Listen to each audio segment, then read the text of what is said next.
Welcome, Bhuvi. Hey, hi, great to meet you. Hey, It's hey. a pleasure to be here.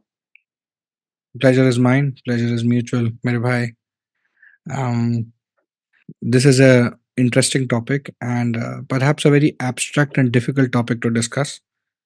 But I think Yes, from the past conversations that we've had, you are at least somebody who has given a thought and a sincere thought to the present social contract that we have, and um, what are the ills and what are the advantages of it, and can we really take it into the future, and if not, then what is the way forward for that? yes. Mhm. Uh, yeah, so I mean, social contract in a typical, standard definition, right? When you think about it, it's Mhm. it's not something each and every citizen agree upon. Correct. Like they don't literally go on signing a paper or something.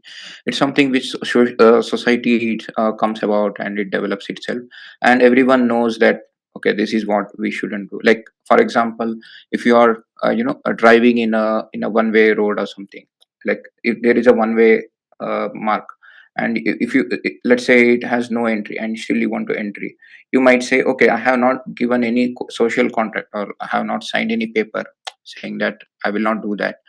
So, but still, you automatically are in a society where you are supposed to and you are expected to follow, certain types of contract. So, and overall, it is basically you are giving up a certain amount of freedom, right? And in return, you are ensuring the smoothness and the way society should run. So there are certain structures which were constructed, and I mean we can discuss how bad or good it is, particular ideas. Like there are different ideas in within the social contract which are good or bad, which we can get into later. But the crux of the matter is that at the very superficial level, you're giving up a certain amount of freedom, and in return you're ensuring the organization of the society will work smoothly. So yeah. Yeah. Interestingly, if you look at the general discourse that we have had as a group of individuals who came across each other and met each other on social media, or the discussions that we hear on television debates, or I mean television debates are not the best examples, but and we Yeah, don't have a debating and disputing civil society like what something Europe had in the 70s, 80s, and 90s, or earlier, right? Nobody has discussed this topic, at least in our country, and and if you look at it, this remains one of the most contested territory overall, whether it is with respect to the caste system, or marriage, or different kind of religions, which yes. are in Basically, conflict. civil society, Yeah, how to civil organize society, civil yes. society. Yes, And we are at a we are as a society, we are at a crossroad at this point of time, where we are holding too much of the past. It is not commensurating with the present reality, and I think hardly it is making us move in the present era, and there is absolutely no idea how it will look in the future. So I thought, why not have this discussion today? It's a humble attempt, but we don't know yeah. We where all we are need to. figuring out. Yes, yes. We all are figuring out, and giving our thoughts and contributing to the discourse. But I kind of disagree with your first example, right? You said that there was not really an conversation on this, but it's not kind of true, because if you look at any kind of movement from the history of Indian past, may it be Bhakti system or even later on like Hindutva and so on and so forth, right? There were many attempts to where I mean you can forget the attempts which were done from the British and the British agent.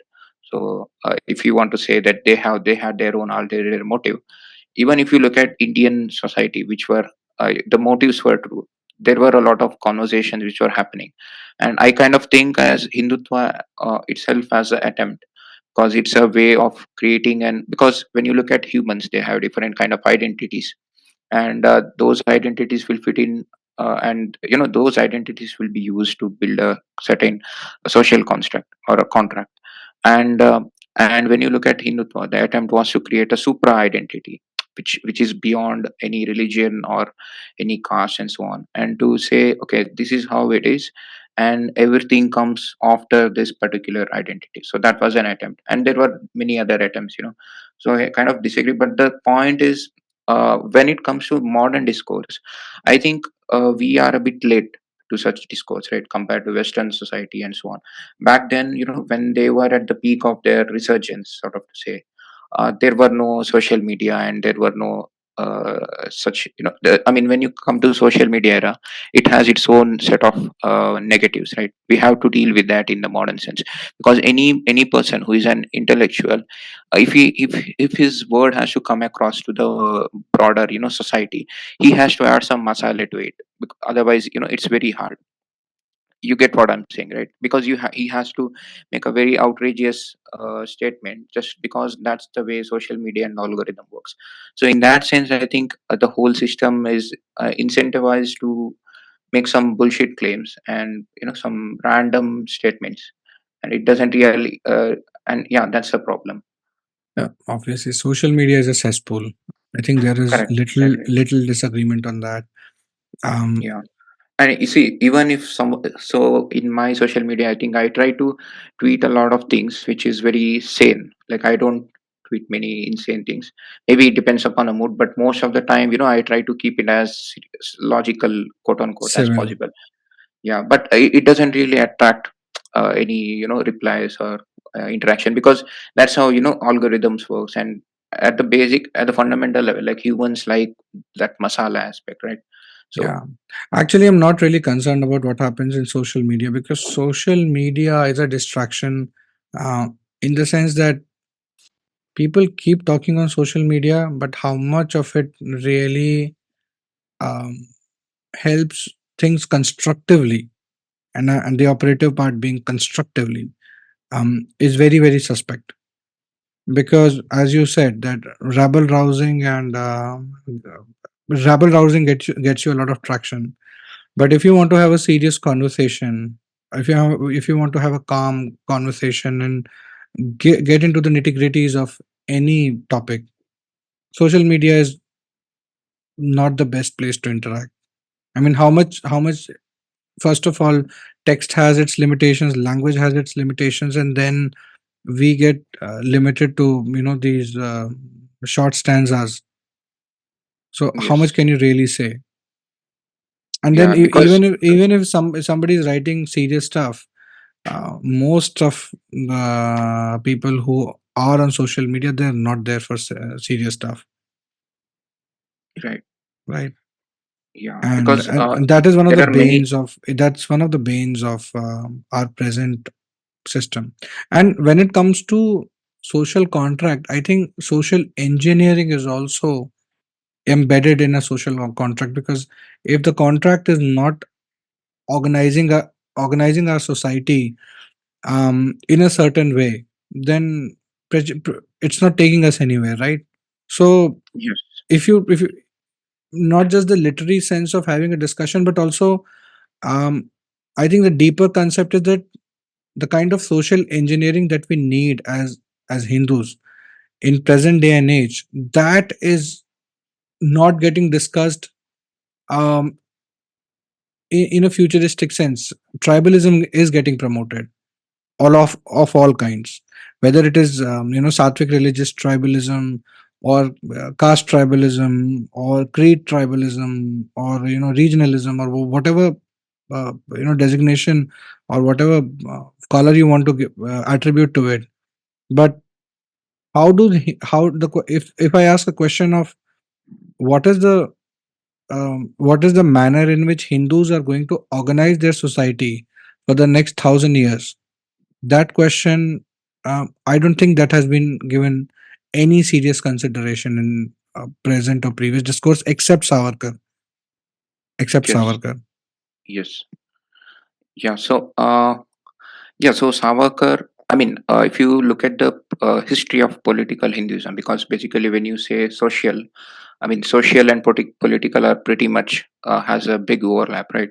So when you look at socio-political Hinduism, there has been a history where there were, as I said before, several attempts made, but I think Savarkar was the first one to give that a muscular framework, right? He coined it. He didn't coin the term, but still he gave a muscular framework and said this is what it is. And later on, people started building upon it. So may it be RSS or BJP or whoever, like within the political realm, and even when it comes to like let's say cultural realm, where you have intellectuals, they started building on top of it. So I think we are at the right, let's say, precipice, like we are about to start that conversation. And I think it's a right time, because when you think about what should be the social construct, right?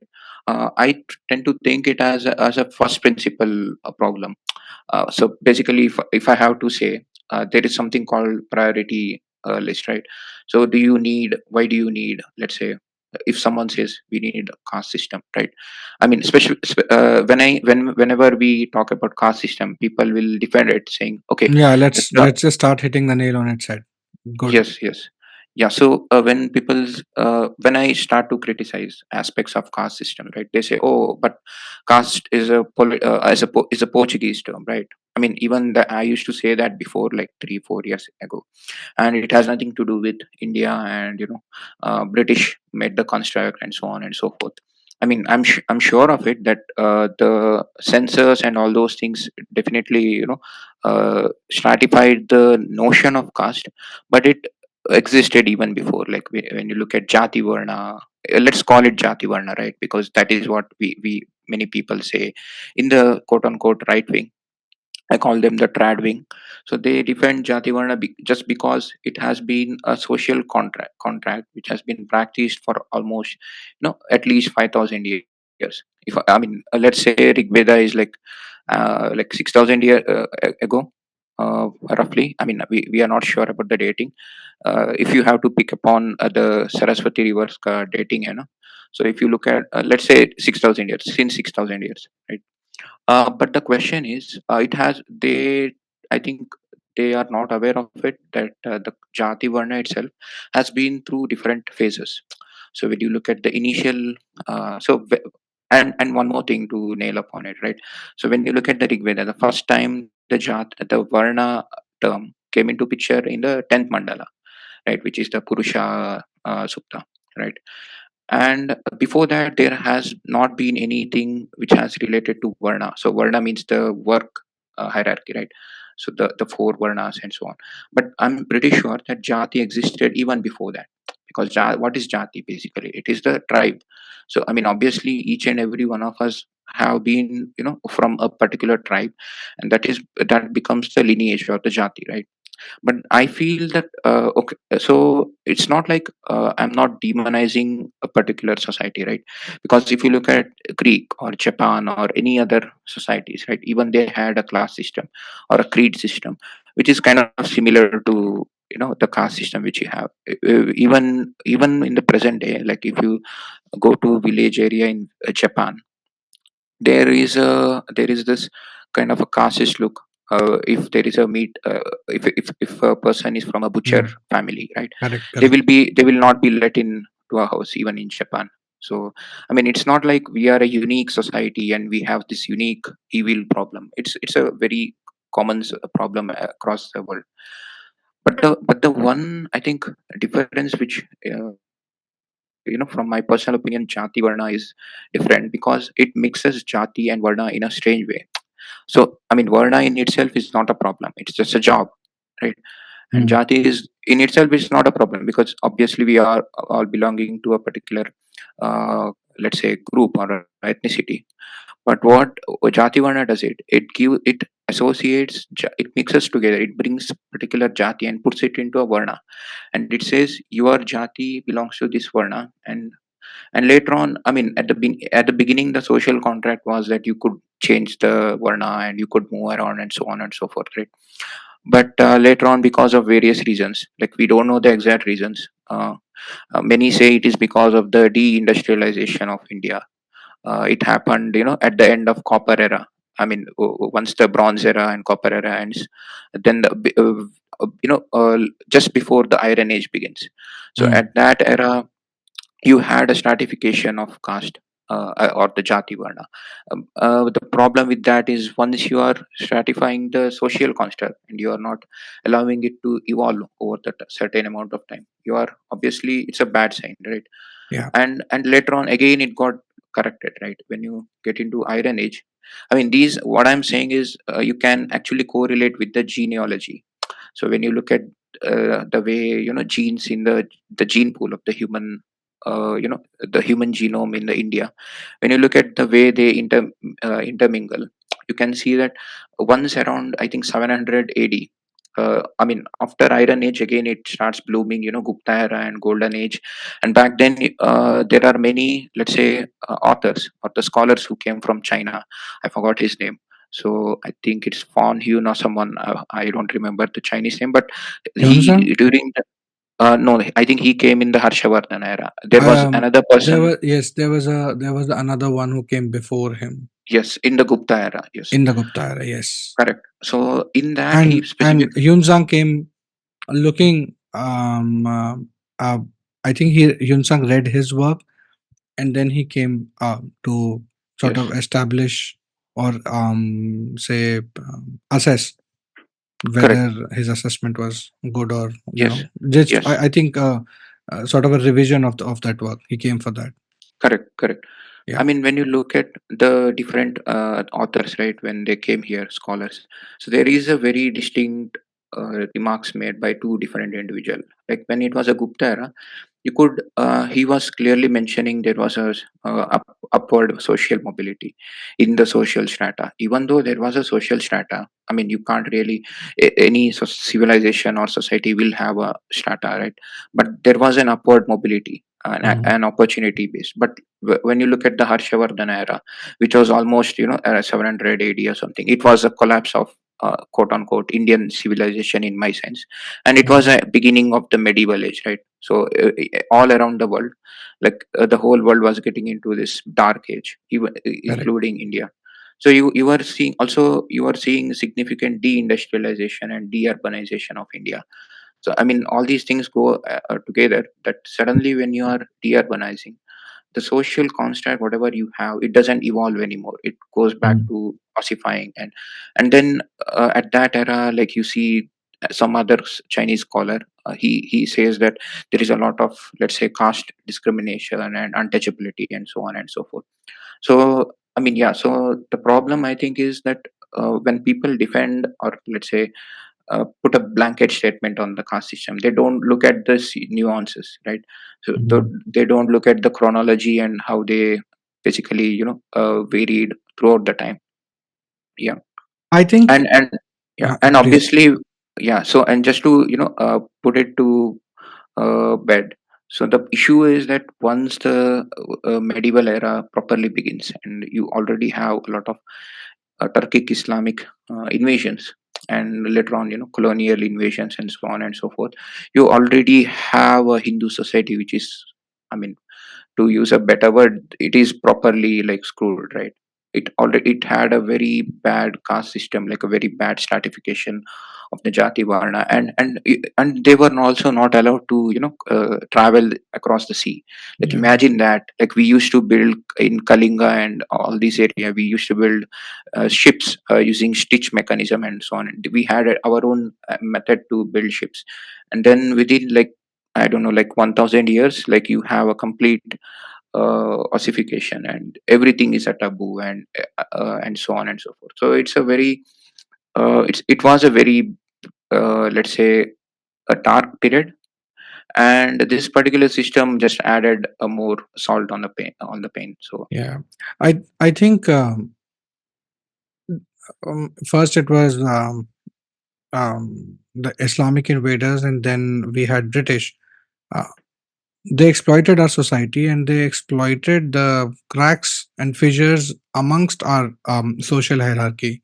But the cracks and the fissures and the fault lines existed. They were already existing. Yes. right? And I think I read it or I heard from a video of Swami Chinmayananda, where he said that I think somewhere around 1800 years ago, and this is what he said. I heard it a very long time ago, but he said that around 1800 years ago, we started engaging in a very similar behavior socially, similar to eugenics, Yes. right? Yes. And I, what you are saying just keeps reminding me of that statement of Swami Chinmayananda. Yes, I think it's a very straightforward way to say it. Like he Yeah. was not beating around the bush, No, right? he was not the kind of person who used to beat around the bush, Yes, anyways. correct. And the other thing is, so okay, there was one system.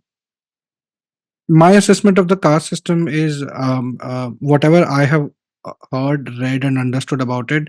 It was a system, and this is also coming from Chinmayananda ji, that initially when we started engaging in these practices of exclusivity, especially in terms of genetics, initially the results were very good,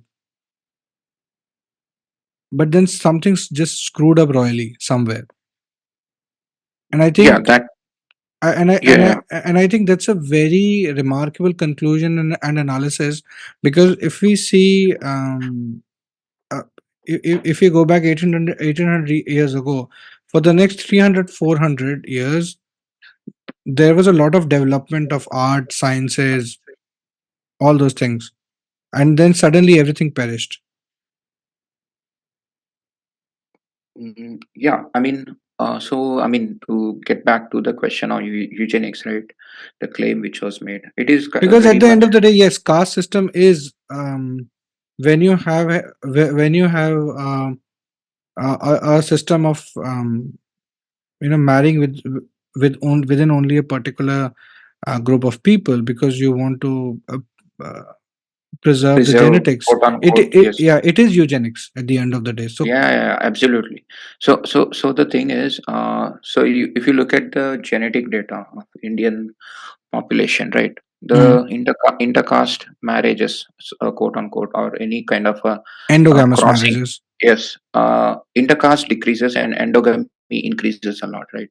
And it I mean, you can say that it will yield a result for 1 or 2 generation, but beyond that you will see a gradual accumulation of different kind of genetic diseases and Yeah, even disabilities, because I am more it's. concerned about the rot at the level of philosophy and ideas, because that causes more harm. At least, Yes, so, yeah, so I think. because we have that 3 degrees of separation, the Sapinda system. Yes. So at least some kind of genetic diversity was maintained. However, at the level of ideas, the world shifted. We remained stagnant, and when reality hit us, we It was we too didn't late. have. It was too late. We didn't have a prayer. We Correct. just we So, just got slaughtered and slaughtered and slaughtered and slaughtered. yeah, so I mean, first of all, I think when you look at the genetics part, right? I mean, I'll just get back to the scientific aspect and then I'll get to the philosophy part, right? And the historical part. So, when you look at pure science of how the eugenics idea works, you can have a result of preserving, quote unquote, the characteristics for at least 2 or 3 generation. But the side effect is, I mean, back then, nobody had an idea of there is something called epigenetics, right? Like whatever the quality of a family it is not just the genes of it, it's also the epigenetics, in the sense what kind of surrounding you are in and what kind of stimulus, the external stimulus was given. So if for example, if there was a Brahmin family, and let's say they were Epigene- e- very. Epigenetics basically means intergenerational genetics and development of that, right? Uh, no, so epigenetics, in the sense, what are the external factors which are influencing you as a person? So, what kind of stimulus? So if, let's say there is an Brahmin family, right? And let's say they have 2 children, and one child is adopted from a Dalit community or something, and the second person is, let's say, is a is is from the same community, is a Brahmini, it's his own child. And let's say both are treated equally and both are given the same amount of education and stimulus and so on, like both are challenged in the intellectual realm every time, and nutrition is the same and everything is the same, then the probability of both of them coming out as a equal is very high. It's I mean, you can say there is an aspect of genetics which matters, but when you look at the macro picture where let's look at the pros and cons of interbreeding, right? At some time you can have that edge which is very small, of an intelligence or some sort of skill, but you can achieve the same thing, and for a longer period of time, using a better stimulus, the surrounding stimulus. Even if he's not from your caste or something, you can give a same kind of treatment to him, and he can become such kind of a poet or whatever, in terms of literature. And same applies for any other skills. So in that sense, eugenics is a very bad idea because it doesn't look at the long term effect. It just looks at two or three, let's say, two or three generation. And I think the eugenics idea at the beginning was actually implemented for plants, like when you are crossing, and you have to preserve a color or something. It and was very horse simple. and horses Yes, yes. and So cattle. correct, correct. Even cattle, but the implication is, there. I mean, the pros and cons. When you look at the cons, it's not that disastrous, right? It is just that, okay, this cow will not reproduce, or it will have, and you can course correct. Like it's, but and when you look at the plant, it's very simple. The genetics of the plant is very simple. It is very easy to predict. But when you come to humanity, it is not just the genes. I mean, human genes is also complicated. Plus, you have societal level interaction and so on, and it's a very long term. You're talking about the civilization, right? It's a fundamentally a bad idea. And coming to the second part which you said, which is that we were not, which we were too late, right? So when you look at Central Asia, right? Basically the Turks were the Central Asians who came and invaded, and so on and so forth. Their society was very brutal. Like they were, even minus Islam, even if you remove the aspect of Islam, even before the whole community of Central Asia converted to Islam, they were by default very brutal, because that's the nature of the Central Asia, right? It is very dried, humid. I mean, it doesn't have any agriculture, so their coming is very brutish in a way. Plus, there was an aspect of Islam later on, and that made the situation worse. And the strata, like the social construct, there was the powerful will survive, and the powerful will make the rule. Basically, that's the social construct, or the contract they had. So whoever will kill the king or the priest will be the next guy, who will be ruling. And it was a very cutthroat environment, and they are facing a agrarian society which is already stratified, in the medieval India, and it doesn't allow any kind of social mobility. Let's say there is a some sort of a quote unquote lower caste person in the soldier in the military, and he has some good ideas, let's say, to be a general. He has a talent to be a general. He was not really promoted. I mean, I'm just giving an example, but you get the idea. Because of this kind of a stratification, there was no option for growth of any person. And No, also remember, innovation is such a complicated thing that you never know where it comes from. You cannot, exactly, it, it, right? it You cannot doesn't plan it. it's not just eugenics karo, or you will have a successive breed who are intelligence or something, right? It is not. It's much more complicated. Like it's much more complicated. Yeah, Yeah, I mean, you can do it for milk cattle because their only function is giving milk. You can do it for exactly. horses because they need to, run at pace for distances. But a human being is a pretty complicated lot. Yes, it is not just a individual human. What is the impact on the society? We have to also look at that, and also we have to look at the generational aspect. So I mean, in the sense, if a cow or a horse, after inbreeding for three generation, if it has a problem, you can remove. I mean, you can just euthanize them or give it away, and you can purchase a new lot, right? You can't do that with humanity. So When was the um, what is that? Mm, what is that erotic shastra that we have? Just not getting at the top of You mean Kama Sutra? Kama Sutra. When was Kama Yes. Sutra written? Any idea? Uh, no, I think I'm not sure about the date. I think it's a compilation of different let's say authors, but it comes around like third century AD, around third or fifth. So it is somewhere around like the Gupta era or the Golden era, so or even slightly before that. So what I understood about the about Kama Sutra is that one, every kingdom used to have a version of it, and it was for the kings and so on. Basically, Yes, yes, there was a lot of social engineering in that book. We only know 1.5 chapter through popular media. But I have read the Kama Sutra, and in Kama Sutra, they describe for Brahmins this many ancestors should be known for marriage. For Kshatriyas, this many. I think it was for Brahmins, it was 6 or 10 generations. For Kshatriyas, maybe 6 or 8 generations. And for every caste, the number comes down. So, and basically, it said that how you select a bride or a groom, it is stratified in Kama Sutra. That these are the number of ancestors of a particular human being that you need to know if a Kshatriya is marrying or a Brahmin is marrying. yeah. So I mean, yeah, that's fundamentally a bad idea, right? Yeah, You can say Kama Sutra is good for many things, like if it is teaching different position and the foreplay and whatnot, right? But when you look at the this particular idea, it's a very bad idea. yeah. And yeah, yeah, go ahead.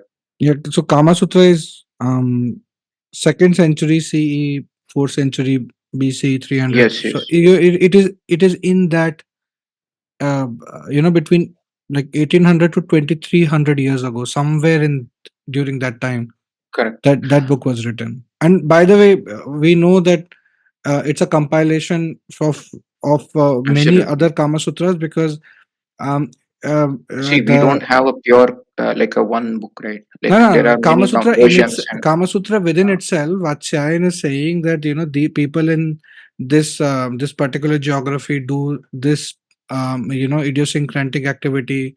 They engage in particular positions in this territory and so on and so forth. So he's made a not a detailed comment really, but there are mentions because I think these books were written not to as sort of a, what do you say, like a memo, guidebook.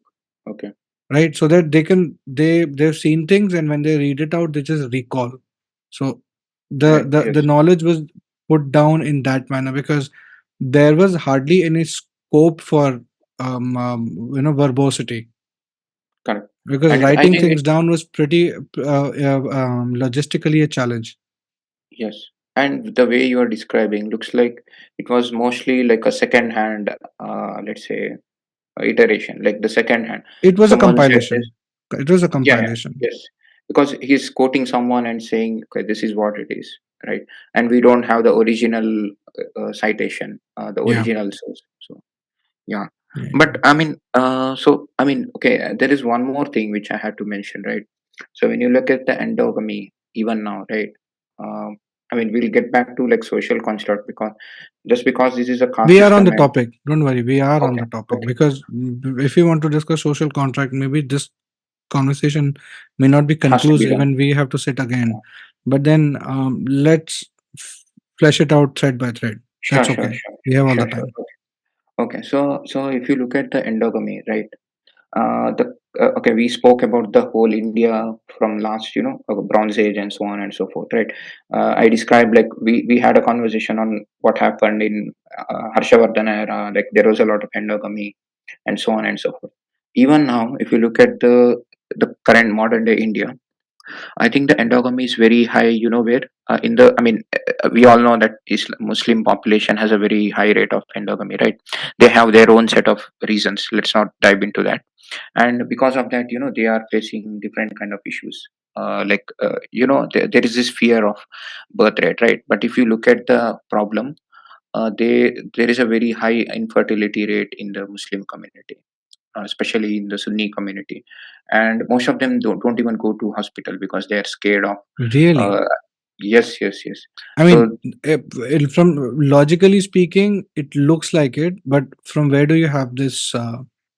Yeah, so Is this so observation, or is no, there no, some these are statistics, right? If you look at the endogamy rate of different, let's say, community and states and so on and so forth. If you look at Kashmir and so on, the issue is much more worse. And I mean, there is a joke, right? Like MC or BC ऐसे बोलते हैं ना. For, let's say, there is a trend. It's not just in India, around even in Middle East and so on and so forth. There is a trend, but in I think to I think if we move a bit further, there is there is the National Health Services in England, in UK, and their yes. data shows that despite having a very small population, the largest chunk of genetically problematic kids come from the Muslim community. Yes, yes, because yeah, that's what I'm saying. So because of a very high rate of endogamy, and if you ignore those community in India, if you want to analyze only Hindu community, let's say state by state, right? The issue exists in Tamil Nadu, which is in the OBC community. And Hmm. in OBC community, there is a very high rate of endogamy, and so much for Perierism and anti-casteism. Like Dravidism and Perierites are like the most casteist. Like what the problem is, they just wanted them to be on top of the hierarchy, quote Oh unquote yeah, hierarchy, right? They wanted to move above, and that's what they have done. And the whole casteism exists, but the lords or the people who control are different groups. And they have reservation like 69% or something. It's a very high reservation for OBCs. yeah, yeah. Yeah, and the casteism and endogamy exists there the most, even in the India.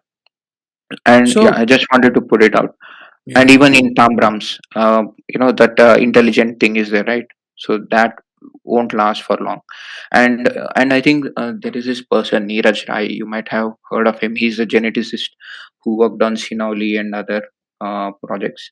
And he mentioned that within like 20-30 years down the line, you will have a lot of genetics based issues or diseases even in India, because there is a lack of like the intercaste marriage even now is pretty less than what is expected. So because complete and then answer. yeah, yeah. So I mean, the defense will be usually, okay, we track the gotra and so on and so forth, right? And it is true. Like if you look at the endogamy rate within each caste, I think Brahmins have very less endogamy. Like we are like Brahmins or Kshatriya or quote unquote the people who are in upper strata, they tend to marry more from the outside. And they have a tradition of tracking this gotra and so on. But the problem truly comes at the majority, which is the OBC and STs. Like even there is Mm. a lot of intercaste ban on intercaste marriage, Oh and yes, they will we. be I mean, in the north you have khap panchayats. In fact, I know there's a Labana community in Rajasthan, and I was speaking to a person from this community, and they said that basically, if you marry anybody outside the caste, and their problem is, especially with girls, because of the female foeticide situation, the number of Mhm. girls in the community is very the Low. sex ratio is extremely skewed. So if a Yes, girl marries outside the community, then family has to pay a huge heavy sum to the price. cop. Like Mhm. it's in like tens of lakhs, Exactly. So the right? problem is, so I mean, coming back to the Neeraj Rai claim, right? The issue will start coming within 30-40 years, because that's where your currency goes out. So whenever you are stratifying yourself, and whenever you are marrying within the same community, you have a particular time span for that idea, right? Later Yeah, on, the genetic, let's say, it's errors will called. start I think it's called accumulating. genetic depression. Yes, I think so. Like I Yeah, don't remember the exact uh, term, but I know the those. phenomena that you're describing more or less. So I Yes. that's why I'm calling it genetic depression because Okay. it's understood in terms of Yes. Yes. endogamy and also the lack of a new genetic material, the availability of Yes. the lack Yes. of availability of new genetic material causes Correct. certain issues to become very endemic in Prominent. Expressive. prominent. It's called the expressive trait. Yeah. Yeah, express. Yeah, So maybe that's the correct way to put it. so Like so it just becomes uh, expressive. Yes. correct. So if there is a two male and female, right, both have the same default. Sorry, defect. Let's say, then the offspring will have both the genes. So the probability of him or her getting the same genetic disorder is much higher. I mean, I seen this because in my own, let's say, community, right? Like my far relative, there was this incident. So I will not name the relation or something, but I'll just say the incident. So there was this person who is like a far relative of mine, and he married his, I think his some relative. Let's say it's not close relative, but kind of similar, like close relative. And they both had a kid of my same age, and she died of jaundice, right, when she was hitting puberty. And this was like many years ago, because she was of my same age. And then recently, like 5 years back, like many years back, 7 years back, they had another kid, and she again died of the same cause recently when she was hitting puberty. And the issue is, I mean, both of them have a defect, right, genetic defect, and they are marrying within, I mean, the offspring is of the same outcome. Mm. But if let's say they had married someone else from other, let's say, background, then it will be one person will have the problem and other will not, and the outcome is the probability of expressive, that defective gene becoming expressive, very low. So I mean, this is a The very DNA obvious sort of scientific fact. healing itself by natural selection is higher. Yeah, because it's a probability fact, like it's a 50-50% probability. Here Mm. both will have it, so the offspring will obviously have 100% probability of Yeah. having a disease. That's why both the offspring died of same cause at the same age. Like whenever they started hitting puberty, because of the hormonal change, the females especially, because this, whatever the disease or the defect they had. So imagine, this is my personal example, right? Imagine what kind of issues might be going on around India, because we have Yeah. 1.5 billion population and we don't really have any intercaste marriage. And the Yeah. problem will get, I can understand when Neeraj Rai was very scared of it, because he was like, we will be spending billions of dollars in terms of medical, like, bills, just to cure all these diseases, because I mean, because of this. And just to, because whenever I say something, right, I expect some sort of a, let's say, response. So just to answer, there will be some, lot of people, especially like Brahmin women's, they say, oh, we don't want to like marry someone, don't stop, fetishizing us, and so sexually don't do that, and so on and so forth. And I'm not saying that government has to step in and forcefully marriage, do marriage between Oh no, different castes, obviously right? not. Obviously. Yeah, because I I think mean, so. I'll say that I very strongly believe that there are cultural problems and then there are political problems. exactly. Cultural problems should not be solved politically or legally, Politically, yes, and legal exactly. and political problems should not be solved culturally. Culturally, yes, If you start doing those things, it's going to be extremely bad, because we have already seen the result of caste based, birth based reservation, yes, right? yes. It We was a will come cultural to that. problem, a Yeah, very hard cultural problem. But rather than taking the onus and responsibility, our social reformers, except a few like Savarkar and his league, um, uh, and there may be others, um, nobody touched this topic, right? In yes. the right time, nobody arrested this growing schism within the Indian society, and now we are at a crossroad where it's just tearing us apart.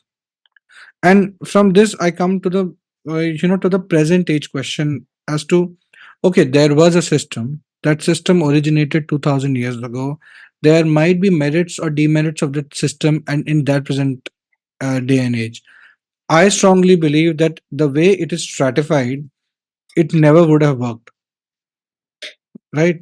Yes. It Because has a set particular time span. So we are it may already at the end it of may it. or may not have a set particular time span, but beings are built different. We need to be multidisciplinary, Yes, and we need to right? change the system and as and we we as and we need to change, and time changes, certain skills become absolutely definitely. obsolete. So for example, the V2s right now, the Kshatriya community, is absolutely they are confused right now to a lot extent, because their their traditional occupation of fighting and beating and administration, that's gone. And now to redesignate them into society in a fruitful way is not very successful, because uh, I know for a fact that boys are not getting educated. They are very least represented in services, in employment. So the and it happens to all communities. I'm not picking on one community. I'm just saying it happens to most communities. Some Yes, become more relevant because that time is favorable, but correct. time is time. Time changes. It will change in the favor of someone else very soon. Right now, we are in peacetime, so certain things that thrive during peacetime are thriving. Tomorrow it will be wartime, and the peaceniks are going to have a very very hard time. And coming to the present day and age, again, coming back to the discussion, something that worked 2000 years ago, it worked then. But right now, we see after the hubris has settled, we Yeah, see one a system that is existing, right? It is a recorded system, and there are problems in that system. Every time that system is questioned, whether it is questioned by Savarkar through the seven shackles, or by any kind of social reformer, or by the government, or by the intellectuals, or even by the left. I mean, if there is some good criticism that they are sure, giving sure. us, the problem with Yes, left is they do excellent analysis, but their the solutions solution is are Katia. Yes, their solutions are absolutely bad shit. yeah, they are third rated. Yes, I won't rate them; they're bad shit. So we are seeing a system that is not taking us anywhere. Why do yeah, we have to keep protecting that system over and over again by going into some kind of over glorified or glorified or under glorified past? That's such an annoyance, and that yeah. just I'll takes away everything from the discussion that we're trying to have, right? yes. So The I'll larger tell you what. discussion, not just me and you, but the larger discussion that Correct, we should correct. be having. Correct. So I'll tell you what. So whenever there is, let's say there is a pro caste or a pro trad, right? His or her argument one will be, obviously we mentioned it before. You can't forcefully ask a Brahmin women to marry someone from other caste, right? Like let's say it's like saying white women That's a from a race. typical, straw man. Yeah, That's a exactly. It's a typical straw straw man. man. Exactly. I'm not saying that you have to do that. What I'm saying is organically the society should move forward, like that's the and basically you get more scientific, like you just look at the explanation I have given. It's a very basic explanation, and you have to make a decision basically. I mean, that is one argument. And coming to the second argument, which is kind of related to the thing which you said with the kshatriya, right? So the other thing will be like, okay, but the cultures will be lost. There is some cultures associated with let's say a particular society, and they have to do the same thing. So that is the explanation given, right? And imagine they are, let's say most of these people who are giving the explanation are actually taking a benefiting. Before we move Yeah, far, this entanglement with the past. What are your thoughts on this? Because yeah, I'm a yeah. f- Actually, I I was coming hmm, to that. okay. I I'm a was actually forward-looking person.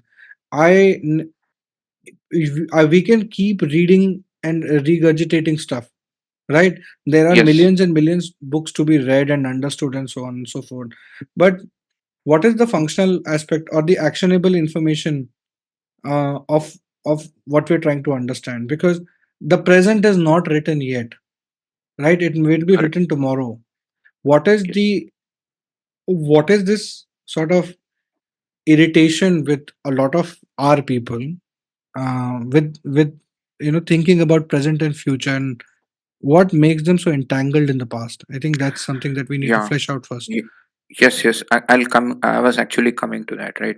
What I was trying to say was, there are these people who want to preserve this. They are taking advantage of modernity. Like their children will be going to English medium, or like they will be studying engineering or a doctor, right?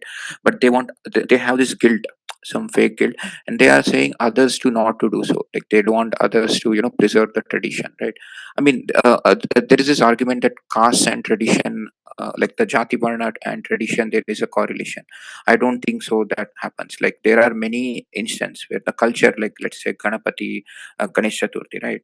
Ganapati at the beginning of the time was a god of some tribe, right? And then it got accumulated and adopted into a major culture.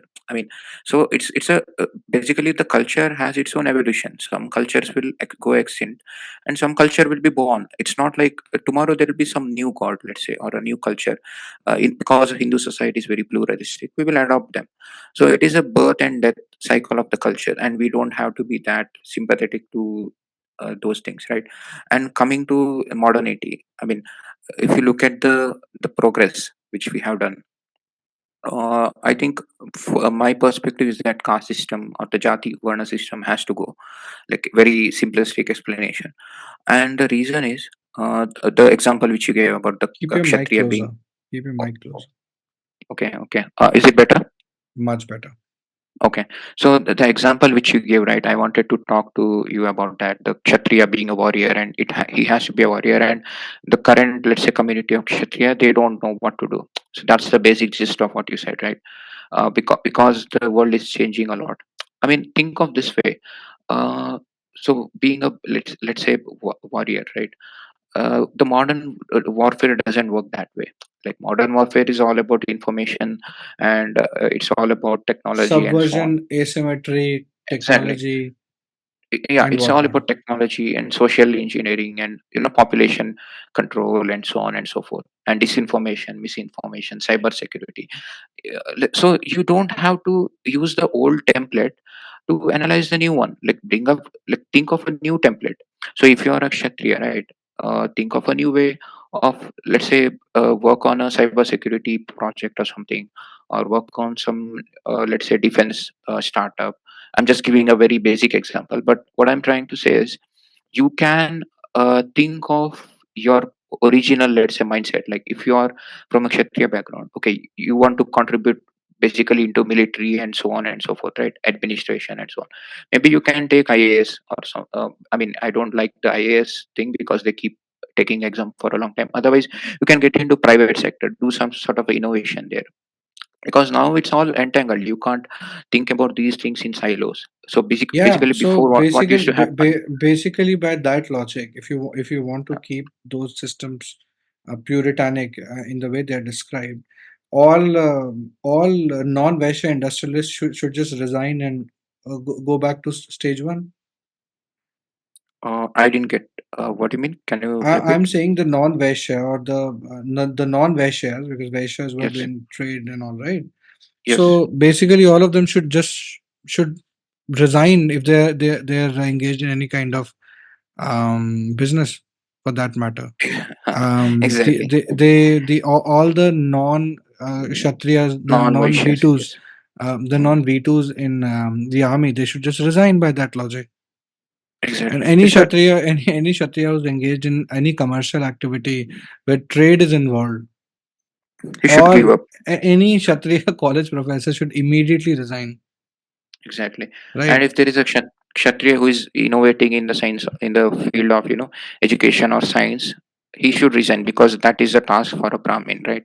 Now, if you want, So I and mean, this is if you want to remain a trad, if yes. you want to remain a traditionalist Mm. in the neo sense, Yeah, yeah, exactly. This is the logic. This is the extent where we are just because applying the culture is same logic. everything. Culture is basically the things that you like. That becomes your designated culture that you want to protect.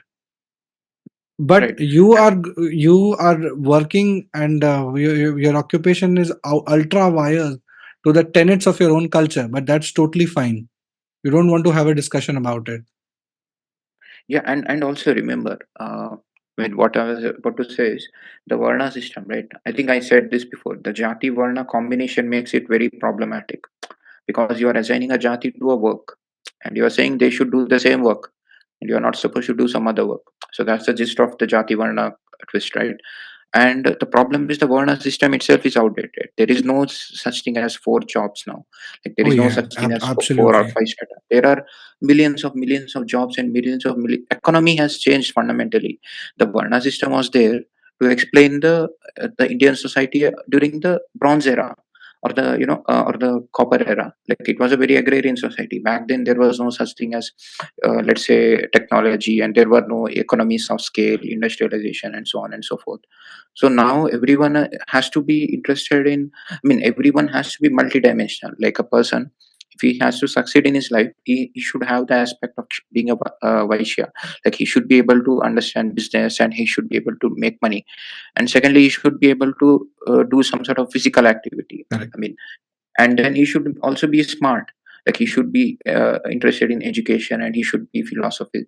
He should, so all of each and every individual should have all those four characteristics, Yeah. and more, and And more. more and So more. And I'll come to yes, more. So basically, at this point of time, I just feel like listing down, for the sake of our audience, the seven shackles that Savarkar described of yes, I Hinduism. love it. And they Yes, are, first and foremost, is untouchability, yes, no it has to go. interdining. Third is no intermarriage, has to go, absolutely has to go. No occupational mobility. It's Yes. going very quickly, but Yeah, perhaps not in the right direction. um I think Selective. it's going Yeah, quickly now because yeah, of modernity. Say yeah, thanks to modernity. obviously, that's what we just discussed, right? Exactly. And selective ritual permission, which is, I mean, Yes. And Sindhu it's Bandi, this the this one this one is seafaring. so this one is so sad. This one is absolutely sad. Which one? Can you The repeat? selective ritual permission.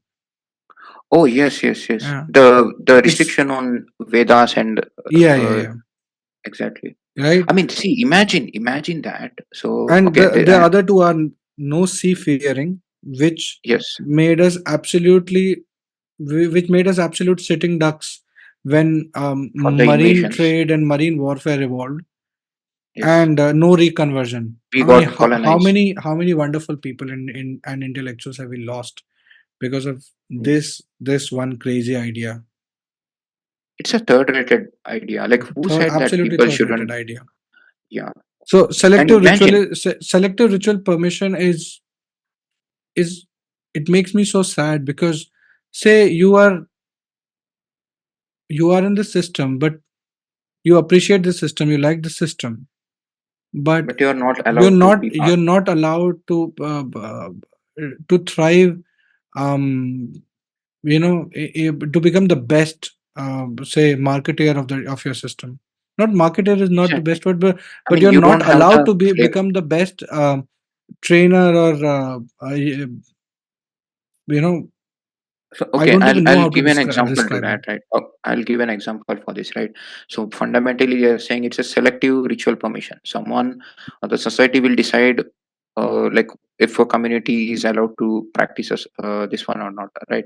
If that's the case, then tomorrow, let's say there is a group of people from a jati, and they say, okay, people, the Ganesha or the Ganapati is our god, and you guys have no rights to, basically celebrate Ganesh Chaturthi. Or remember, this happens in Ambedkarites as well. Ambedkarites says you have no claim on Buddha. You can't say that Buddha is the ninth version, avatar of Vishnu. You can't say that, right? This is basically the selective, I mean, ritual permission. It is ritual slash selecting the god and so on and so forth. So it is fundamentally anti-Hindu for me, because Hindu by definition is very pluralistic, and it evolves gradually, and it accepts different practices, right? That's why we are so diverse, and we are basically putting a wall saying you are not allowed to practice that just because you are from a particular caste or a varna. So how third rated batshit crazy is that, right? And coming to interdining, right? Interdining is still an issue.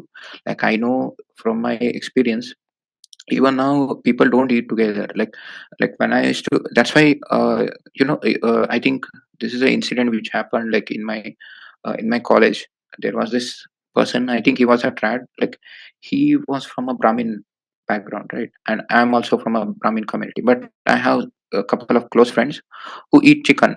Like back then I was not eating any non-vegetarian, now I started eating non-veg. But before, like this was in 2017 or so, I used to sit together and we used to chat, we used to sit in the same table and eat and so on and so forth.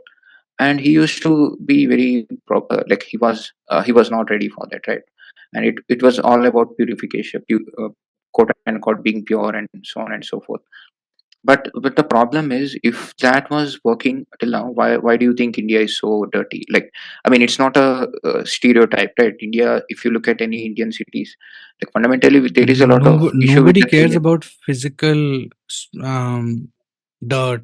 and garbage. Exactly, Nobody exactly. really And cares about that. It's all about some kind of superstitious exactly, and you are mumbo obsessed jumbo. with interdining. No, and people are obsessed with no interdining. Like that is such a. I mean, all of these seven shackles, right? Savarkar, he made it absolutely brilliant. Like I think there is one more, which is the mobility and intermarriage. I think we discussed intermarriage Hmm. and untouchability. Of course, we already. I don't think there is this practice. I mean, maybe in the rural areas, but I Oh, have never come across. it exists. Yeah, yeah, but we do have a law, and See, I think no intermarriage is overlaps with untouchability. Okay, yes, but I mean, untouchability is an extreme version of intermarriage, right? I Because know. I mean, no intermarriage is a subset of the larger, um, correct, you are untouchability not supposed to gambit, interact with the person. Yes, right? Um, but and coming, yeah, please go ahead. and Go ahead. see, and the thing is, when you look at selective ritual permission and the no conversion thing, right? You are literally giving a gold, like a full toss to the Abrahamic religion to convert people from your community. Like, how dumb are you? Like, can't you Huh, see this? Like, you are yeah.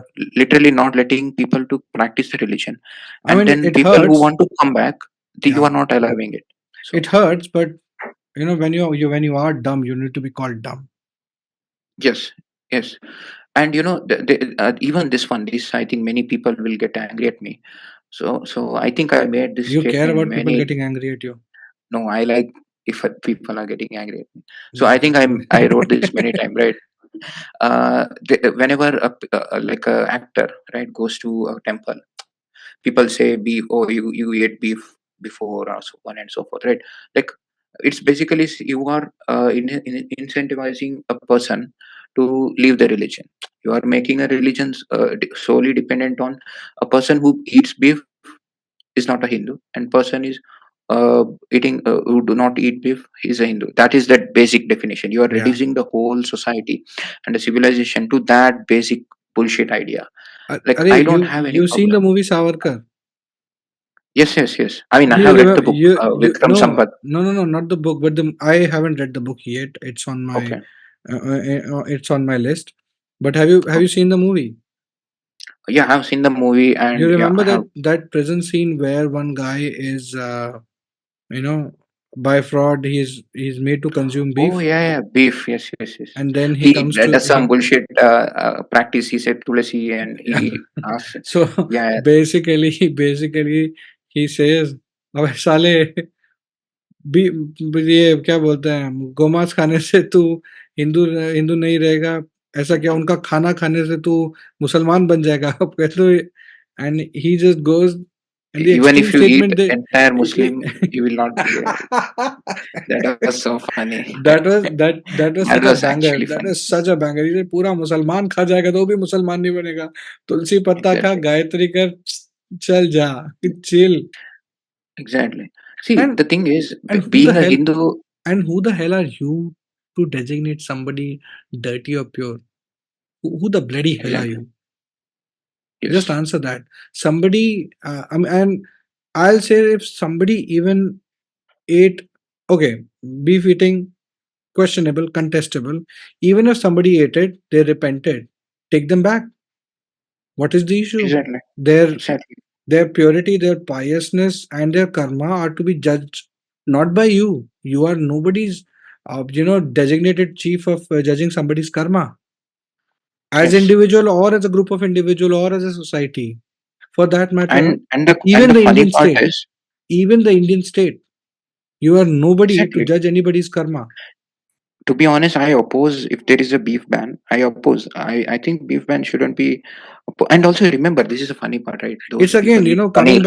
coming back to Those the people original eat content. paneer, Listen, it's and the yeah, original problem that we've tried to solve a cultural problem through law and it has royally exactly. backfired. Yes. And the Bec- thing is, because the communities that were dealing with dead animals and so on they got devastated and now they're in the clutches of abrahamics of different mm, tinge and yes, flavors. Go exactly. on, sorry for the interruption. And the thing is, again, coming back to modernity, right? Modernity gives cleanliness. Modernity gives you a way to operate these things. Even if a person is operating in a like a meat shop or something, let's take an example of Germany or some European countries. There are some, because they are industrialized state and we are aspiring to be an industrial state.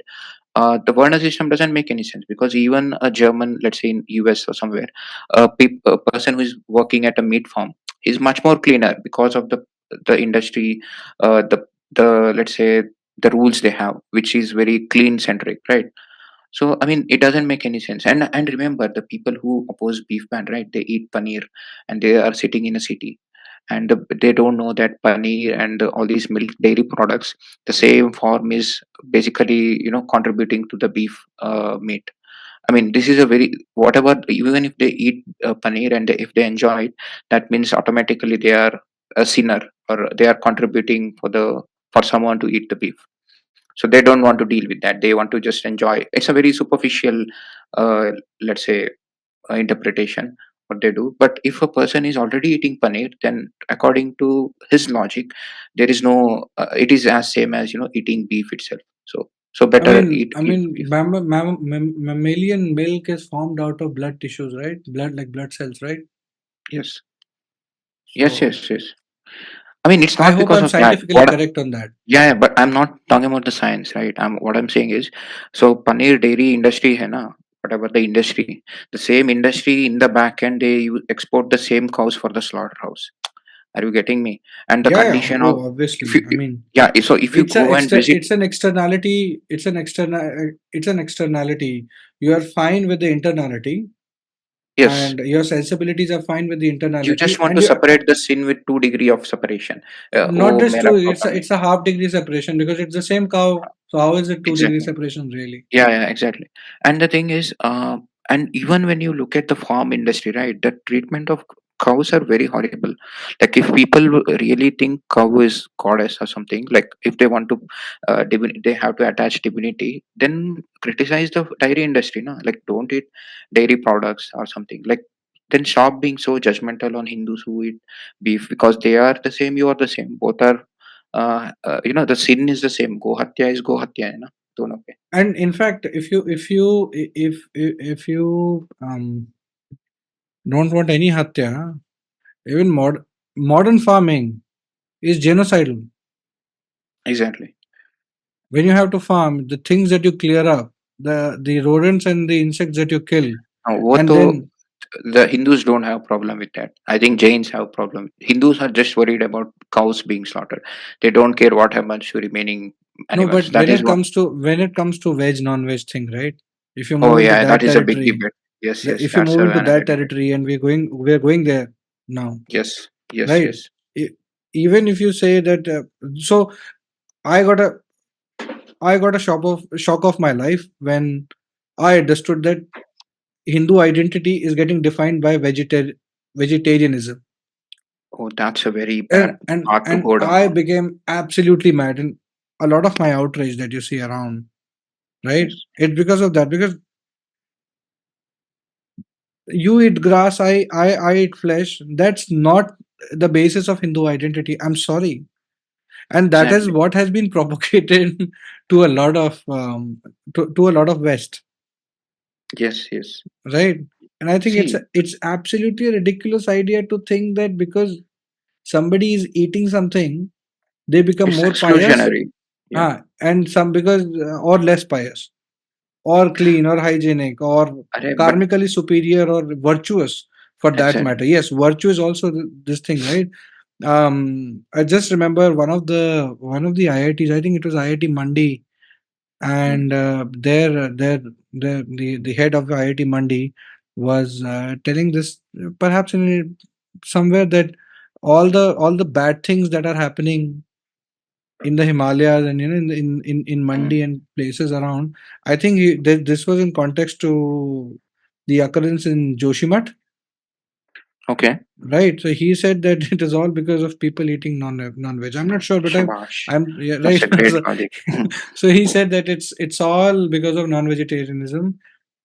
I mean, According to that, not blaming the industrialization and the poor farming that is happening, and just rampaging the eco diversity in mountains. No concerns Yeah, regarding that. Just pull a wheel of superstition in everything because it makes because you it's it, very it makes easy you to. and It's it a makes easy, you feel easy superior. analysis. It makes you Exactly. feel superior. Some थोड़ा kind of brownie points भी मिलता है. no, it's just sattvic ego. Brownie points you need from outsiders. It's just a sattvic ego boost. Yes, and the thing is, by that definition, all the Pandavas shouldn't have been, given heaven, right? Because they did Ashwamedha Yaga. Like, do people know what Ashwamedha Yaga is? Mm, You know, yeah, at yeah. the end, you basically sacrifice the horse and you eat the flesh, right? And the Oh, Ashwamedha Yaga. somebody has also not read a lot of very, very prominent books, and I'm just not saying it here out loud because uh, somebody might be interested in just putting a case and stuff like that. But Okay. people have sincerely not read texts. Arey, that's a Sincerely. problem with right wing, no? Right wing don't read. Like Oh, that's yes. what I They have noticed a not lot. read Savarkar because, I read That Savarkar was very, so very funny. recently. I read Uh, Savarkar very, very recently. I was getting a sense of Savarkar from right wing lectures. And when I read Savarkar, ये की बोलছে? it's very different, right? It's very Yeah. different. It's absolutely Yes. different. The Yes. nuance is lost. The detail is lost, and nuance is all that matters in He life. was an atheist. Like he didn't believe in God for a long time, and then at the end of his life or something, like he said, okay, he changed his mind. So I mean, there are many startup. Okay, this is a problem. The problem is it's a race down to the bottom, right? What they do is they look at the diversity of Hindu pantheon or the Hindu civilization, and they say you are not the part, you are not the part. They're just removing everyone, even a non-believer. Let's say Charvaka, they are not the part. So basically, you are throwing us out, right? Because I am a non-believer, I am a Charvaka, but a proud Hindu, right? And even we are not the part, and non-veg is not the part, and beef eater. You're basically trimming yourself down to the bottom. At the end, you will be a very small member. Like, I mean, thoda kal istemal karo. Like, it's a very basic thing, right? Whatever, if you want to really survive, if the civilization have to survive, it has to thrive in terms of numbers, and you can't afford to. And unity, numbers and Exactly, unity. No, exactly, you can have. I mean, and the the biggest diversity bullshit. The because biggest bullshit in this country yes. is unity and diversity. We definitely have diversity, and we definitely don't have unity. Yes, and that's what Hindutva is. Hindutva is a mechanism to bring unity to that diversity because it is a supraset. It's I a mean, it's supraset. a Yes. yeah, it is a universal set where even like a Muslim can be a quote unquote Hindu in terms of civilizational identity and be a practicing. He can go to Mecca and do whatever, and a Christian can do the same, and anyone can do the same. At the end, it is allegiance to that idea of pluralism and the sacred land of Asmita. Bharat. The Exactly. concept of asmita. Yes. So I mean, Yeah. I don't know why people make it very cutthroat. Like, oh yeah, you don't have to do that. You don't have to do this. Thoda chill karo yaar. Like, go read a couple of books and understand Hinduism to the core. So But you know, to their peril, modern texts, most of them, they just erase. When these texts are revisited, everything that is contrary to the sensibilities of the author or the editor, it's removed. yes, I We mean, can can talk you give an about we example? can talk about the we can talk about the Gita of a particular sect, right? Without discussing the sect, and you know that everything. So, with respect to deities of the other pantheons that is mentioned in that text, got absolutely removed. Oh, okay. Yeah, Can you give an example? Like, I'm not aware of this. Can you, like, I don't know. the Can you give ISKCON, some example? the ISKCON Bhagavad Gita. Oh yes, yes, yes, yes, yes. Okay, okay. Yeah, that is very problematic because the Right. way they are. Yes, yes. So ISKCON may the problem is the way they are projecting. It's a very monotheistic religion. It Like is. I think that that's a problem of inferiority complex of the Hindus who are living in Western or who are Abramized in their mindset, right? Because okay, there is this concept of decolonize your mindset. It's not decolonity. It's basically you have to de-Abramize your mindset because So colonialism. when I read that book, I Mm, discussed with a friend of mine, a very intelligent guy. Mm. Um, he's a Yeah, it's worshipper. very He's a worshipper of Prityangira, right? okay. Yeah. And Prityangira and Narasimha. So he Yes. said, if this is the case, that, and I'm not, and I am not admonishing Krishna. I'm not admonishing Shiva or Shakti. Right? That this Yes. is basically the three religious subsets that we keep, you know, creating trouble around for each other, Yes. right? He Yes. said basically, if that is the case, I mean, our deities have different functions. They are for a particular context. Had that not been Yes. the case, why did Krishna ask Arjun to go and worship Durga Exactly. in Mahabharata if he was capable of everything? Yes. And he was capable of everything, but for a particular thing, he did ask Arjun to go and worship Durga. Yes. He should have Because given it to Arjun himself, yeah. And right? why did he not fight in the war? Right. He could have done it. Like Yeah. he did. So No, the that basic that can be function of Krishna. that can be explained through a different philosophical knowledge that he because and if you go down that Yeah, that it is a that road, different discussion. it's Yes. a Yes. different discussion. It's about But dharma, and yeah, it's a different conversation. Yeah. and this brings us to the, I think right now what we are doing in this conversation is we are setting You, stage for future conversations, perhaps. yes. And the other kind of schism that we have here is this Shaiv, Vaishnav, and Shakta, and then below that there's a lot of Baba Bazi. Yeah. Baba Bazi is So the is the mother lode of, what do you say, man? It's it's depressing even to describe it. Actually, when I was in ninth standard, right, I did purchase Mm. the Bhagavad Gita, the original version, the Gita prints, and then also I purchased a book which was from ISKCON. It was the interview of the founder, Srila Prabhupada, right? I Hmm. think that's the founder. So I read a lot of his, let's say, interviews. More than Bhagavad Gita, ISKCON version ka Bhagavad Gita, like the interesting part was the Srila Prabhupada interviews and his mindset. Like he did believe in a lot of these stratification to some extent, but the problem is he also was a opposer of modernity in many ways. Like he did, I mean, it's obvious he was from 1970s. I think even before that, right? And I think even now there are two aspect to it. I mean, I think it's going kind of out of topic, but Hindus do want, in a way, they want the validation of science. You might have seen this many times, right? Oh yeah. When a Oh, temple is built or something, like they superimpose with that some UFO or some shit, and they say, "Oh, this is why it was designed this way. It is some see, the supernatural." outright statement that we get, it is the most scientific religion. It comes from all religions. Yes, yes, absolutely. But Because why do you yeah, need the crutches of science? yeah, you need. Why do you need a validation? Yeah, it is a religion. Just practice and be proud of the heritage. And have the experience. And it might take you beyond science, like it did Yes, to exactly. Ramanujam, right? Yes, yes, What Ramanujam did was absolutely beyond science. Science was used as a substrate to verify what came to him, right? yes. So That's his it. mind was mystery, and he His mind was whatever. whatever came to him through the goddess. Yes. I mean, that was beyond science. Science just verified it. So instead, I mean, nobody knows, or nobody did a scan of his brain, and yeah. because he also passed early, right? So his interpretation and his how his mind worked was very different. Like he used to combine the divinity and the math, and it's his talent, right?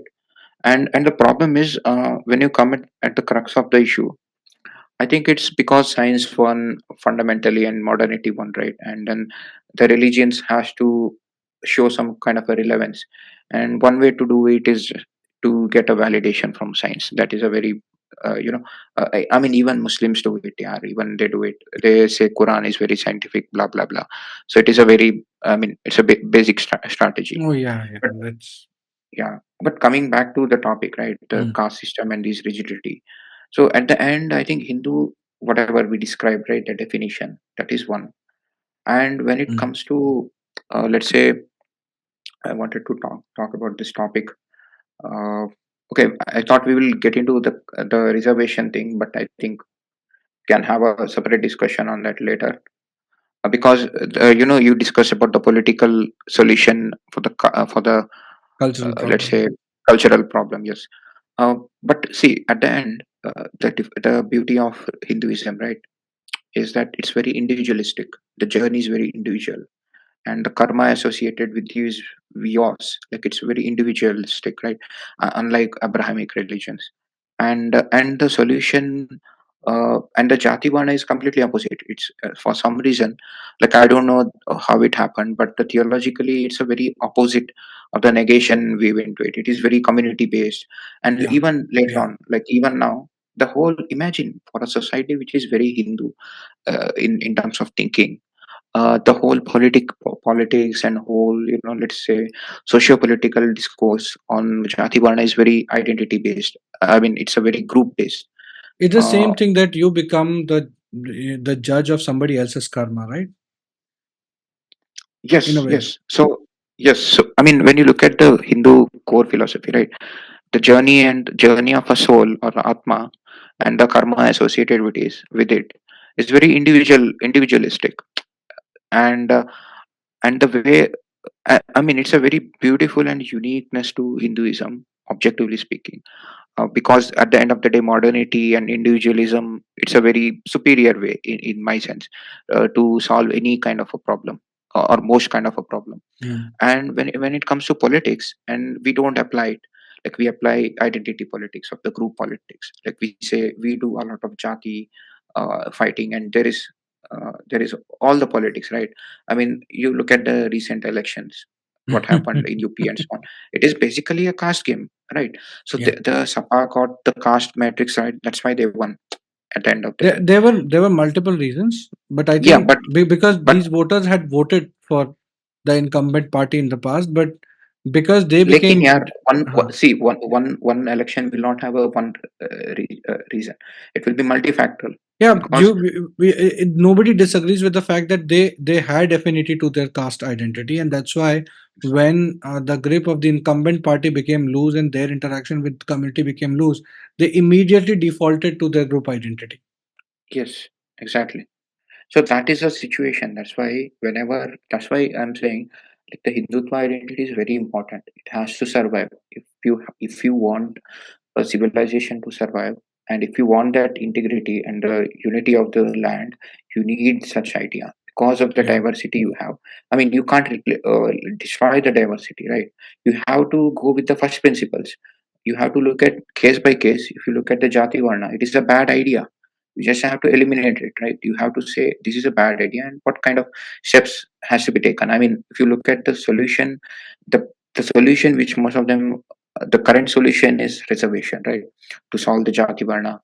And fundamentally, I mean, at the beginning it was a good idea at 1950s. But the second order effects have, and we've Yeah, not but come to the third order effect at this yeah, point of lekin time. kya hai na, exactly. But the thing is, By the Ambedkar way, was, nobody in our discourse, like generally in this country, first principle, second order, and third order effect, nobody thinks in this sort of framework. Sorry to yes, say, yeah, but it's a very basic it approach. is a very basic framework. Yeah, exactly. So if you look at Ambedkar, right, Ambedkar was very clear in the Can you, for the sake initial of speeches. audience, just define first principles? Because I'm sure Yeah, that first principles, second order effect, third order effect, just describe it in brief because I know a lot of people who will hear this might get confused on that. okay. So you just look at the problem, right? And it is a very complex problem. Any problem in the society is very complex. So what you have to do is you have to break the complex problem, and you get into the fundamental aspect. What is the cause or the root cause of the issue? And there will be multiple causes, but you have to list down those fundamental issues. What are the different elements which cause that problem?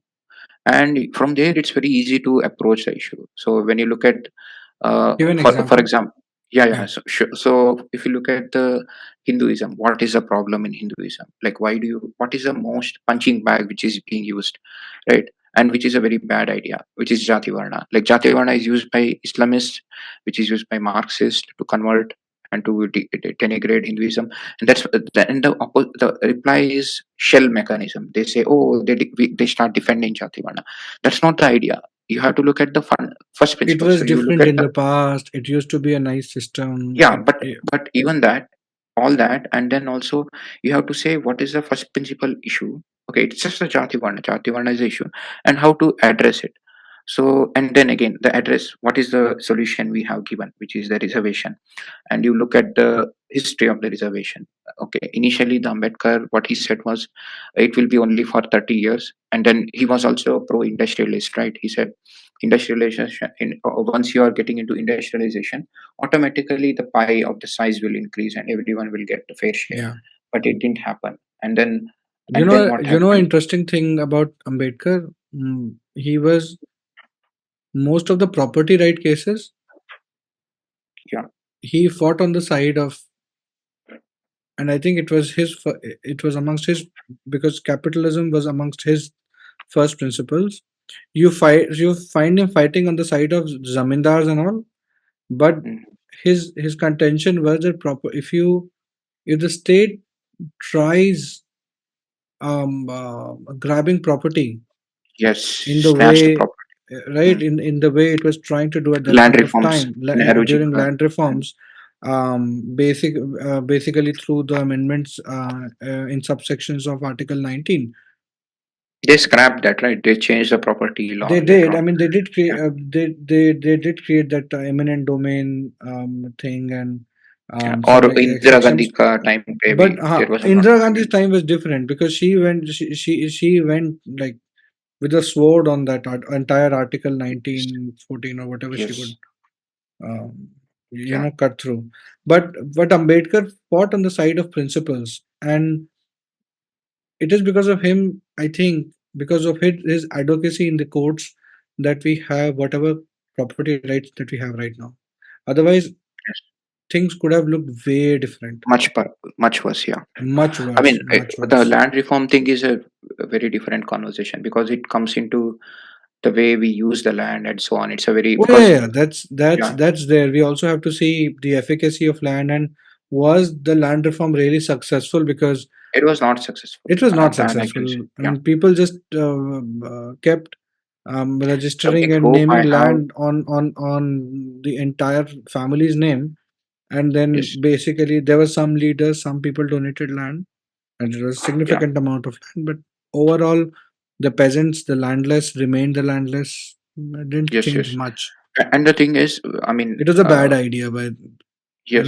just And appropriating land and the hope is that Modi will do pass another land reform, which is much more pro-industrialist. But anyways, that is a different topic. But coming back to the first principle, right? So I was giving an example of Ambedkar, the reservation, and how to tackle the Jati Varna system. I started with Hinduism, and I said, what is the problem in Hinduism? It is Jati Varna. How to tackle it? One mechanism is reservation. Okay, we want to criticize reservation. Fine. How to do it? We want to do it not at the beginning, but the mandalization which happened under VP Singh, which was giving uh, basically you just made up some category called OBC, which is very region centric, and you started giving reservation to everyone, right? And if you look at Tamil Nadu, the 69% and so on, and then you gave it to EWS, and I mean at the end you're giving it to everyone. The plan was initially to give to STSC because they were not even the part of four Varnas. They were the outcasts, they were the Panchamas, right?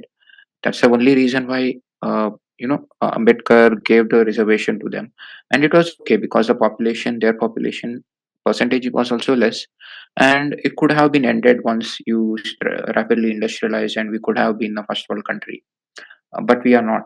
yeah. Now, what is the solution? Then you look at so basically I'm trying to think of this issue in terms of first principles, right? So you want to remove the reservation. Can you do that? You can't, because even a slight let's say rumor of removing the reservation gave a big blow to BJP in UP, right? Sets cat amongst So you can't. pigeons. Yes, it's a chicken and egg problem. You can't remove the reservation, and if you want to be in power, you have to play the caste game, right? Even if you are pro Hindutva, because if you are not in power, there is no point, right? At the end of the day, so what you have to do, you stay in power, you play the caste games, you do the tickets and all those things based on caste, but you don't let the other guy come in, which is Congress, which wants to remove the reservation limit and do all that crazy shit, like the wealth distribution and so on, right?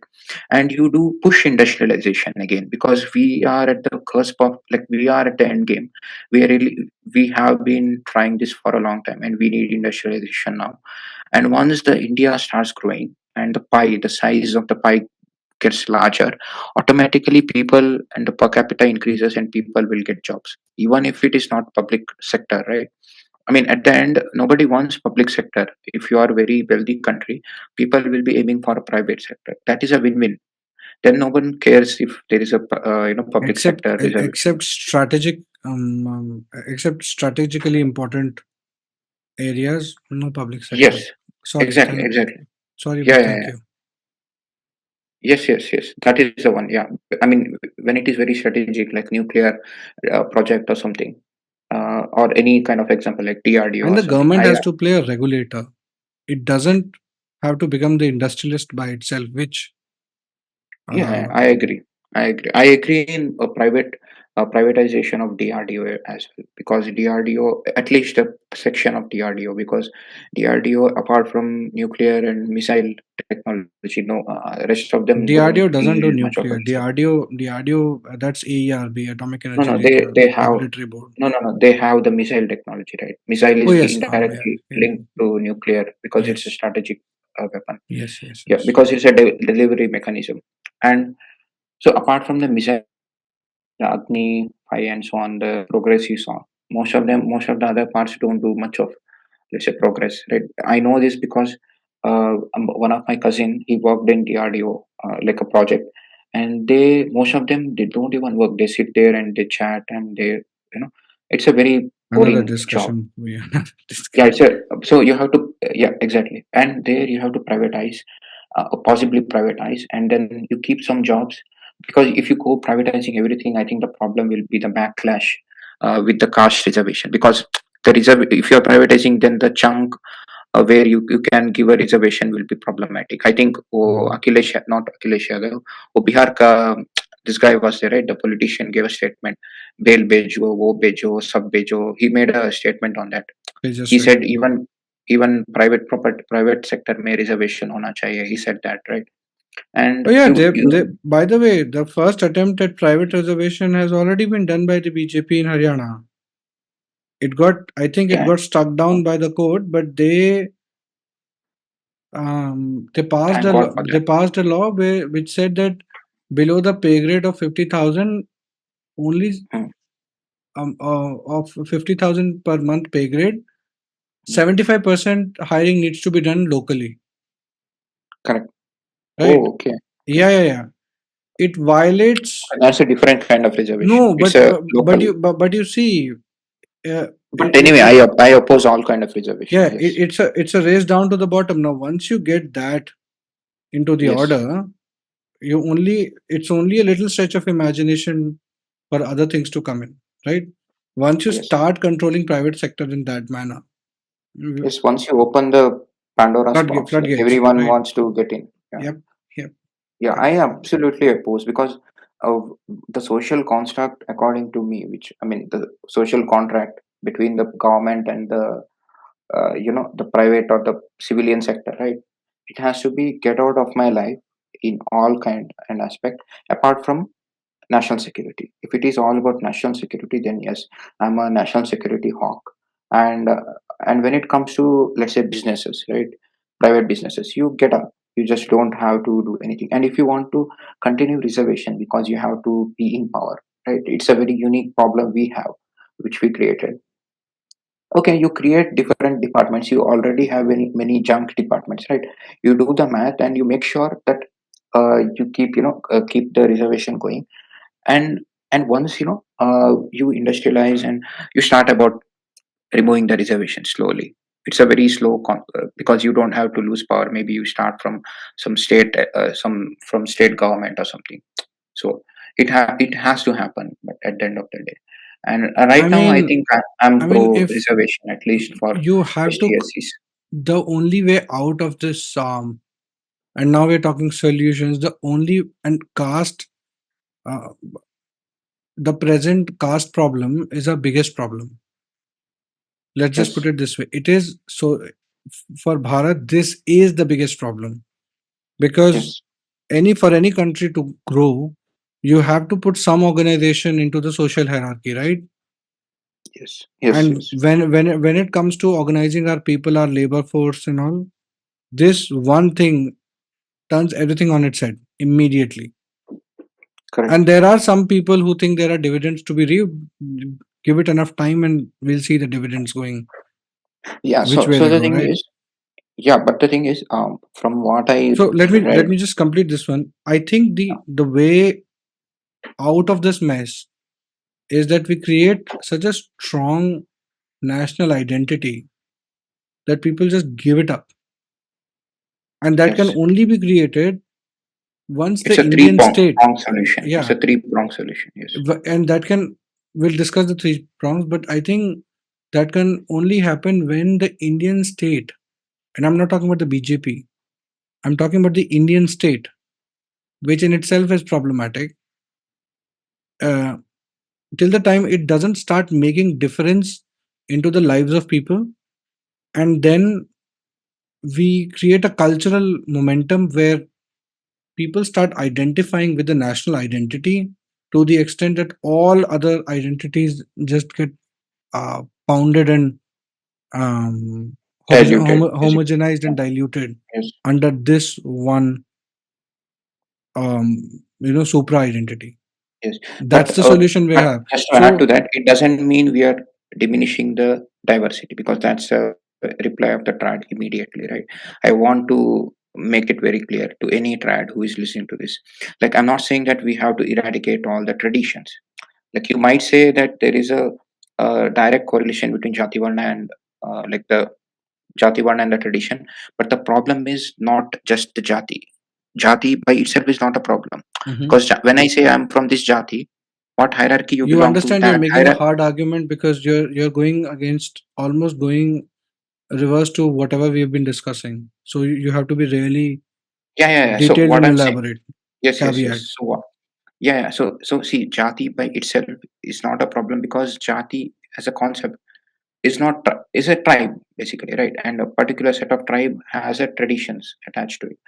But the problem comes when that tribe is stratified using varna system, where you're saying this, you are from this hierarchy because your varna, jati varna, in the jat varna stage, this is your hierarchy, and you are not allowed to do certain things. So that's where the problem comes, right?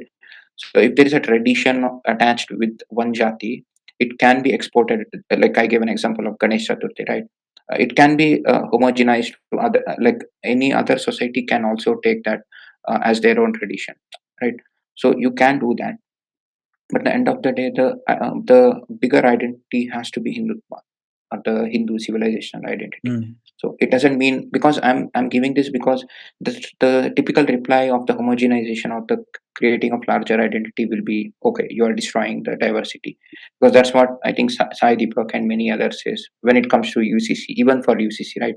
I think his argument is that. So again, I don't want to get into that. I It's think a very JSI is coming from the predisposition that whenever those attempts at reformation has to happen, have happened in the past, it is the Hindu society's sensibilities and asmita that have been discounted. No, we have to. I think that's yes, his argument. yeah, yeah, but again, But tell me, Bhuvi, tell me something. yes, Regarding this trad argument, assigning Hindutva, subscribing to Hindutva or pledging to Hindutva as your supra identity does not take away your sadhana padhatis, because what exactly, these trads are trying to protect is basically your sadhana padhati, your puja padhati, right? yes, How does it matter if we, in their language, if we're part of the same Brahman, hmm, yeah, right? If we are part of the same supra being, and padhati is different and they take us to the same goal, if you basically agree on that, and there might be people who don't agree to it, then yes, all that you're trying to preserve is the the process of spiritual exploration and awakening and developing and maturing your consciousness, right? Yes, I think there is The Upanishad, right? right. Satyam ekam हाँ, bahuda vadanti, Vipram bahuda vadanti, or विप्रम something like that. बहुधा Yes, वदंती. अभी तो yes. विप्रम बेहुदा वदंती हो गया है. Mhm. So the point is that what exactly are you trying to protect? If it is the puja padhatis and everything, then there will be diversity of samay, sthan, and kal, samay, sthan, etc. In those things of time, space, and context, right? But Yes, I don't understand what baggage they're holding up to. I mean, the only thing that I and see is remember, it they are makes the you one. see. Listen, They are the one. it only Yeah. makes you feel more superior, gives you a fake sense of extra physical and genetic hygiene, um, and some kind of some assignment of being more virtuous is there. Yes. That's it. That's what you're trying to protect, other than the Yes. puja padhatis. And remember, they are the one who oppose the human sacrifice in some of the temple because they are quote unquote anti non-veg or something. Wo- They are the one who oppose that human sacrifice in the temples, right? Sorry, animal sacrifice. I'm sorry. So human sacrifice definitely I oppose because The it's people are against the. going to believe that we Uh, are from some satanic, yeah, yeah, that was gore slip cult. of a tongue. Oops, I dropped some conspiracy here.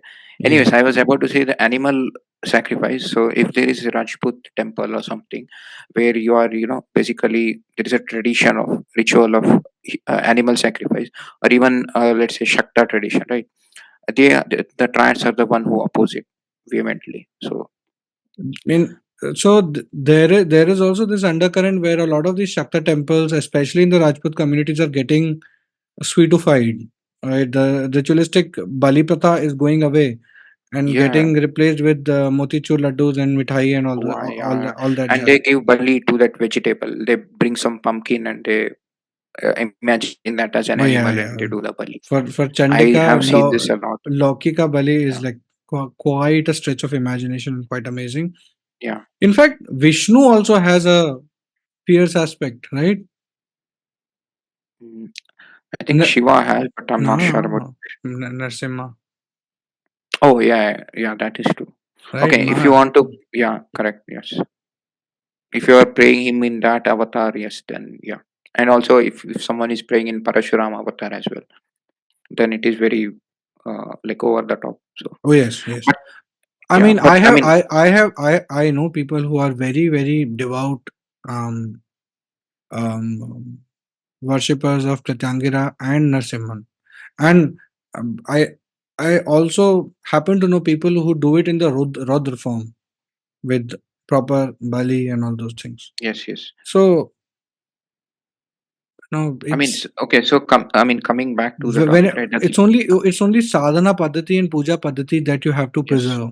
Everything correct, is everything is just it's baggage, which exactly. is Yes, which is stopping you from being able to foresee what lies ahead if you don't reform and the also the opportunity that you're missing. darshanas, also the darshanas. You have to also respect the darshanas, pujas, and the sadhana paddhati. Darshana in the sense you're also giving the place to other darshanas, like let's say Bauddha darshana or Jaina darshana or yogic or etc., right?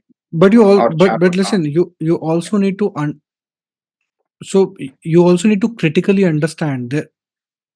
Okay, here's the golden question: can anything wrong be written in our scriptures? Mm, yes, If the answer is yes, and for me it's a resounding yes, yes, then you need to experience reality and see correct. whether that the principle that is enshrined in the in the darshan or the Vedas, you have to see it in the context of the present reality. It might not commensurate. अरे यार उसको छोड़ो like if you look at Rigveda right they start with a war and mandalas right and at the end they give place for all the gods like they say all the tribes gods here is your place and by default the Rigveda foundation itself is very pluralistic in a way, and it ends with the question mark of Nasariya Supta, and also saying all divinity and all gods of all tribes are has to be worshipped and so on. Right, that's the fundamental crux of Rig Veda, Mm. right? So by default, it is pro Hindutva. Like by default, if you look at Rig Veda purely, just the Rig Veda, it is very pluralistic, and you just don't want that. So like you don't want to read Rig Veda, or you don't want to understand the darshanas. So if you look at the Sarva Sangraha darshanas, right, by written by I think Vidyaranya from Sringeri, right? It was from Mhm. 11th century or something. Like the first darshana which he wrote was Charvaka darshana in the book. Why would anyone who hates like the non-believer would give the like I mean Nirishwaradi would write the Charvaka at the top, right? And he writes all those things, and he gives place for all. Like by the fabric of the Hindutva or the Hindu pantheon is very pluralistic and accommodating of all the gods and theology. So the first prong solution is a Hindutva, whatever we discussed, right? That is a social and let's say philosophical solution to a problem. It is which is the Jati Varna system, and how to address the diversity, quote unquote diversity of the Hindu pantheon, right? That is one solution. And I mean, if I have to jump to the next solution, which is the economic solution, so let's say political and economic solution, that is to like continue the reservation, in my opinion, because you have to stay in power, unfortunately or fortunately, and then you rapidly industrialize the country. I mean, of course, when I say industrialize, again, the answer of the trad would be, oh, industrialization itself is a social, I mean, Western construct. So they would say that. Like I think recently, like a year ago or 3 years ago, there was this the trad person, I think in Twitter, who was saying, "Oh, you gave bathrooms to women, right? Oh, that is very Western construct, and you're removing the diversity or something." Some absurd Mhm. statement. Yeah, Mhm. yeah. This was yes, yes, yes. So basically, Yes. because Narendra Modi was giving toilets, right? He said it is a Western construct. And he's You're writing trying that to on Twitter. modernize. And he's I writing that think on yeah, Twitter. yeah. I think I No, heard but this you from understand, like modern yes, yes. technology industry, Twitter is Exactly. Exactly. It's a Twitter. product of It's Twitter. technology. Yes, exactly. So that's very absurd. I So mean, you that have to. is One has to really see these idiots to believe them, right? That they believe exactly. that they exist.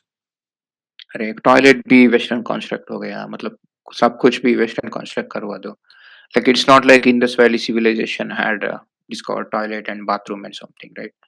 Like we don't have to look at the past and understand the past. So I mean, it's a very stupid argument, but anyways, so industrialization has to be done, and you are basically increasing the size of your economy. So you are obviously industrializing whenever you're doing industrialization. I mean, one thing is you are giving dignity to the employee or the factory floor worker or any kind of Mm. worker. Because you are in an agricultural society, you are automatically creating the Varna system. Because Varna system, you are assigning a particular occupation as superior and another particular occupation as inferior. But you can't do that in a industrialized state, because each of them have its own place in the society. It's like saying which is better, your heart or a liver. Arey yaar, has its own purpose, and heart has its own purpose. You can't say you can't put those in hierarchy, right? Similar to that, when you are in an industrialized state, each of those employees or each of those, let's say, jobs, because Varna is nothing but a job, right? Basically, right? All will have equal, let's say, social respect, quote unquote, and all of them will have a better, let's say, standard of living. So by then you are automatically destroying the Varna system, and you are saying any jati people can come and work in this place or any jobs, right? I mean that is obviously happening right now, but And from a shop floor worker, can become the CEO. exactly, yes. And even when you are so even and then there is a problem with industrialization itself, right? The problem with India is nobody wants to work as a factory floor level, right? Everyone wants to be at the top because their mindset is of the Varna system, where they are saying, okay, this is a very inferior blue collar labor or something. But the end, when you With look at economic Western, challenges, that thing is dying. But I know where you're coming from. yeah, but there is still a lot of let's say resentment. Yeah, And and that's yeah, understand. It is dying, but it's still not dead. exactly. Yes, we are I think making a progress on this. But when you look at Western nations, right? So I mean, even there, the factory floor worker has its own their own, uh, let's say complication. Like they are not just they have their own set of educations and skills, and they have Mm. their own place. It's not like just basic stuff. You are basically being a part of the chain, and in the future, it means a lot. You need a lot of training Yeah. even to be a factory floor worker. Even in India, the education system is not even suitable to produce a factory floor like Chinese do. Oh, So imagine that. we know that for a fact because most of the industries, I, whatever engineering graduates they pick up, they send them on like they Yeah, put yeah. them on extensive training regimes, Training. so that Yes, basically you actually get taught at the at the industry floor, and that is why the quality of labor is so poor. exactly. Yes. So I mean, so basically, the second solution, the second prong is the By the way, this industrialization has to run parallel with what I said, uh, a cultural invigoration of the feeling of patriotism and nationalism, an yeah. extreme I mean, level. that comes in the first prong, right? Oh I mean, yes, these yes, three prong will go simultaneously, yeah. like because whatever I said, this has to go together all together. So And first is putting the sentiment and the will, right. What yes, Savarkar, by the way, Savarkar also described it as the ichha shakti of Hindus that has kept that has kept us together very clearly. He said, yes, whatever factors and items you want to put in the asmita, we have survived everything, and that all set on one side. The primary factor of why we have survived everything, and we are here as a people and a very large group of people, is because of the will that we have, and that will, deeply, I think, overlaps with patriotism and nationalism. yes, So that is that's the true. first part. Second is this rapid industrialization that you're talking about. If you're done on that, move to the third one. Yeah, I mean, so industrialization and education, those things goes in hand in hand. And the Keep your third mic one would closer. be, Keep your mic closer. oh, sorry, yeah. Yeah. So the industrialization and the education, which I mentioned, right? Those things goes together hand in hand. So that is one, and of course, just to add to that, you need a certain set of reforms for that. Like you need judiciary reforms, land reforms, and so on. Like you need regulatory mechanism getting fixed. And that's a separate discussion, but that is a second solution, right? And the third one will be the third prong will be giving passing reforms, which is kind of a political and social, which is basically getting back the rights of Hindus, which like you don't have access to free temples, right? Like I mean, you don't have free temples, and you don't have your own will. You don't have organizational capability. You have to build those organizations, Yeah. and Government has to get out of temples. yes, It has yes, to get out of and Hindu and schools, and Hindus should not be doing the expenditure on behalf of government for exactly. um, educating the last And mile it's not just the society. government. So yeah, it's not just the government, right? It is also the responsibility of the Hindu community to, let's say, regulate the temples, because I mean, Hindu community as in, so here is a model which I'm proposing. I mean, it can be made a lot better. So one is the biggest problem with the free Hindu temple, right? So this is one aspect of the third prong, which is basically building an organization for a Hindu cause, right?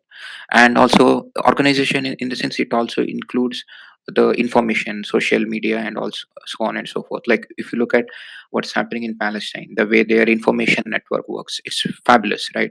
They have access to White House and so on and so forth, and Hindus don't really do that. So you need that. And also when it comes to temple freedom, the first problem which BJP has, I think, is the caste. Again, it comes down to people are not let into temples. What happens if private, let's say, citizens take over the temples, and if there are a bunch of castes who are again not letting some Dalits or some OBCs to get into get into a temple. Or even, let's say, even in STs, if an ST takes over a temple, what if he's not letting other ST group or SC group to get into Yeah, the at temple? the end of the day, That, there's a lot of resource and money in the temple, and if not regulated aptly, money and power in in the wrong hands leads to yeah. all kind of perversions, right? Yeah, so when I say social contract, right? So this third one has to be a social contract where government should have the ability, whenever they are freeing a temple, right? It has to be a freedom to choose to stay within the government or out of the government, because there are many small government. Sorry, there are many small temples which can't operate without the supply or the funding of the government, right? The temples can't survive without the money. So that is one. And also, if you are privatizing, do one thing: you create a group of 20 top rich temples in India, right? And come together and create a society, like a community or an organization, Hindu organization, which does everything, like which regulates all the, let's say, temples, like funds all the temples, the smaller temple, because keeping alive the smaller temple in a very small village is very important, Yeah. because of top to bottom mechanism we have in terms of religion.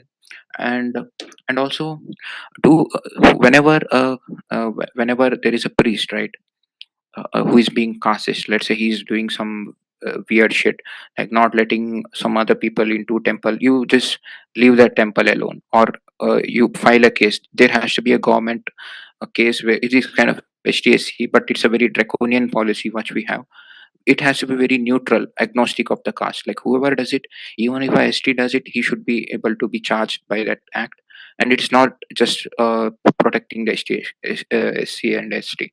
So it has to be agnostic of the caste. It is just anti-caste, anti-caste bill, right? And you have to make sure that you have to, it's a carrot and stick mechanism. There has to be carrots of freedom and so on, but the stick has to be there whenever there is this regressive practice of jati varna comes into picture. Even when it comes to temple, right, it has to be dealt with appropriately. Maybe there should be this bill which has to be passed, and that person can be jailed and so on. Or what you can do is that particular Hindu organization can leave the temple alone, to say, okay, we will not fund it, and this particular temple is a private property, let's say that. Mm. And that is his private property, and he has to maintain it on its own, and we will not supply anything. And also it has to say that this particular temple is very cautious. You can put a tag or something, right? And it's a carrot and stick mechanism, and there Yeah. has to be a lot of. And also, what you can do is you can remove the priest from the power, and you can what you can do is you can set an exam, or some sort of a clearance test, not test exactly, but whatever. I mean, I'm not a priest, so whatever But the but requirement you you have. understand the complexity is that the temple is not a very straightforward institution per se. Yeah, yeah. I actually recently I had a discussion about this, a heated discussion with Rachana, if you know, on Twitter. Right? She said that you don't understand the rights. Like there are many traditions of a temple which is very attached with, let's say, with that particular priest or that particular jati's priest, right?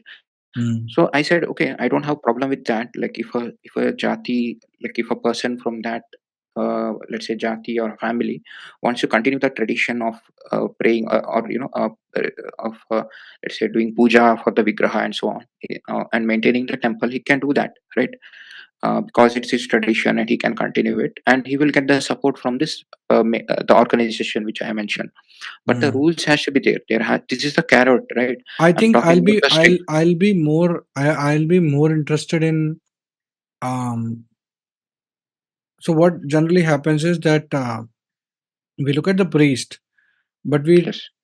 whatever shiksha is being imparted, whatever Yeah, education is it's not being just a imparted in the priest, so it's temple. also the organization of the Listen. temple. Yes. Most of the time, the entry is only for particular castes.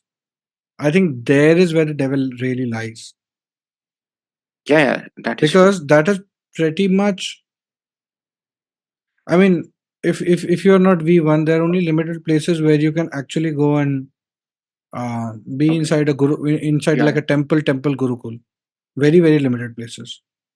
Yes. So, okay. So here is the thing, right? There is a discrimination of two types in this. So one is a positive discrimination, which is, so basically, if you look at the Shabarimala, right, it is a Mm. discrimination based on gender. and I don't particularly oppose it, because it is a much better, let's say it's a much understandable, in terms of first principle. There is a difference between women and men fundamentally, right? It's not Mm-hmm. eugenics, woo, la di da. Like, it is proper biological difference between women and men. And there are a lot of temples which, there is no allowance for the men to get in Tamil Nadu and so on. So there I understand, and it is a part of the tradition, and it has to be allowed, right? But when it comes to caste based selection of puja padati, like caste based selection of pujari, or the commission member or something, it has to go, in my opinion. Here I Mm-hmm. think there is a lot of issues which other people say, because I think I understand this problem. Because if, let's say, there is a family, right, who is maintaining that temple for a long time, right, and it's there, let's say, uh, uh, from ancestral era they are doing the same, and now you are saying that you are removing them from that place and you are installing someone else. So I think that's the fear which they have. But But you what I'm also have to saying is, understand that yeah, the family also needs to ensure that the traditions of the temple are maintained and the puja and the sadhanas happen aptly, because yeah, for a lot what, of these, once yeah, see um once surety comes, right, it leads to a lot of other things. yeah, Once but you're what if sure that? that you are going to succeed at the designation of your father, you know what happens to the offspring, generally speaking. Yes, yes. And you have to But be see, uh, very careful. And a lot of uh, and this again, because of this continuity and casteism, we have also mm, suffered in that aspect. A lot of, say, talented people might have not been able to make it to the top in a temple hierarchy because the sets were already arranged. yes, yes, yes. I completely agree. So fundamentally, And this I'm is opposed to this. conjecture, but this is it's not a bad conjecture. Yeah. So okay, listen to my argument, right? So what I'm saying is, you said about the tradition has to be upheld by that family to run the temple. But what if the tradition is very casteist? What if the tradition says, okay, this particular temple, the pujari in the future, or even the commission member or whatever, Bye not has to be only the main pujari, also the helper pujari, or the devotees who come in. Let's say, even bye that. bye Let's say, bye bye. hello. It has to go. That tradition Yeah, has to yeah, go. yeah, yeah. Sorry, it Yes, has yes, to yes. go. It's bullshit. Exactly. It has to go. That's what I'm saying. So that's what I'm saying. So the strict mechanism is where the community or the committee, the Hindu organization, Mm, has to replace that pujari with the other pujari, right? correct. And that's where I was talking about the exam, not exam. I think exam is a very crude way, but let's say test, a couple of tests Some minimum, some I think some minimum requirement. qualification Yes, requirement has to be there, like yeah. the bar exam in India. And it's a bad Yeah, it's not example. just that. So I mean, so basically, there it's I think it's a wrong way, because bar exam is, it's a very uniform way, uniform No, exam. no, no. This has to I be know, I know, temple but oriented test. So yeah, I mean, that, we'd see, as I said at the beginning of this conversation, on the other end, it will be a very difficult conversation to have, because there are so many things that we are trying to understand and discuss and contemplate and analyze and give a solution at the same time, right? yes, yes. So So what that I'm saying confusion is, is this totally exam. fine. Yeah, but what Uh, I'm saying is, this exam has to be very particular to that tradition and the sadhana of the temple, right? Whatever the tradition which is not agnostic of the caste or the jati varna, those tradition has to be allowed, because it is, it is related to that deity or whatever, so right? So that's, quick yeah, question. What about yes, private temples? So, for example, if I run a private temple and I make a trust, and my mm, family subsequently runs that temple, and and it's in they your want, property, private property. Yes. it's in the private property, Mm. right? What happens then? Yeah, I think then basically the Hindu community committee, which I mentioned, right, the organization. Mm, So basically, this organization is a collection of all the rich temples, and they have the surplus amount to fund universities, and so I'll come to that later. But also to fund the temples.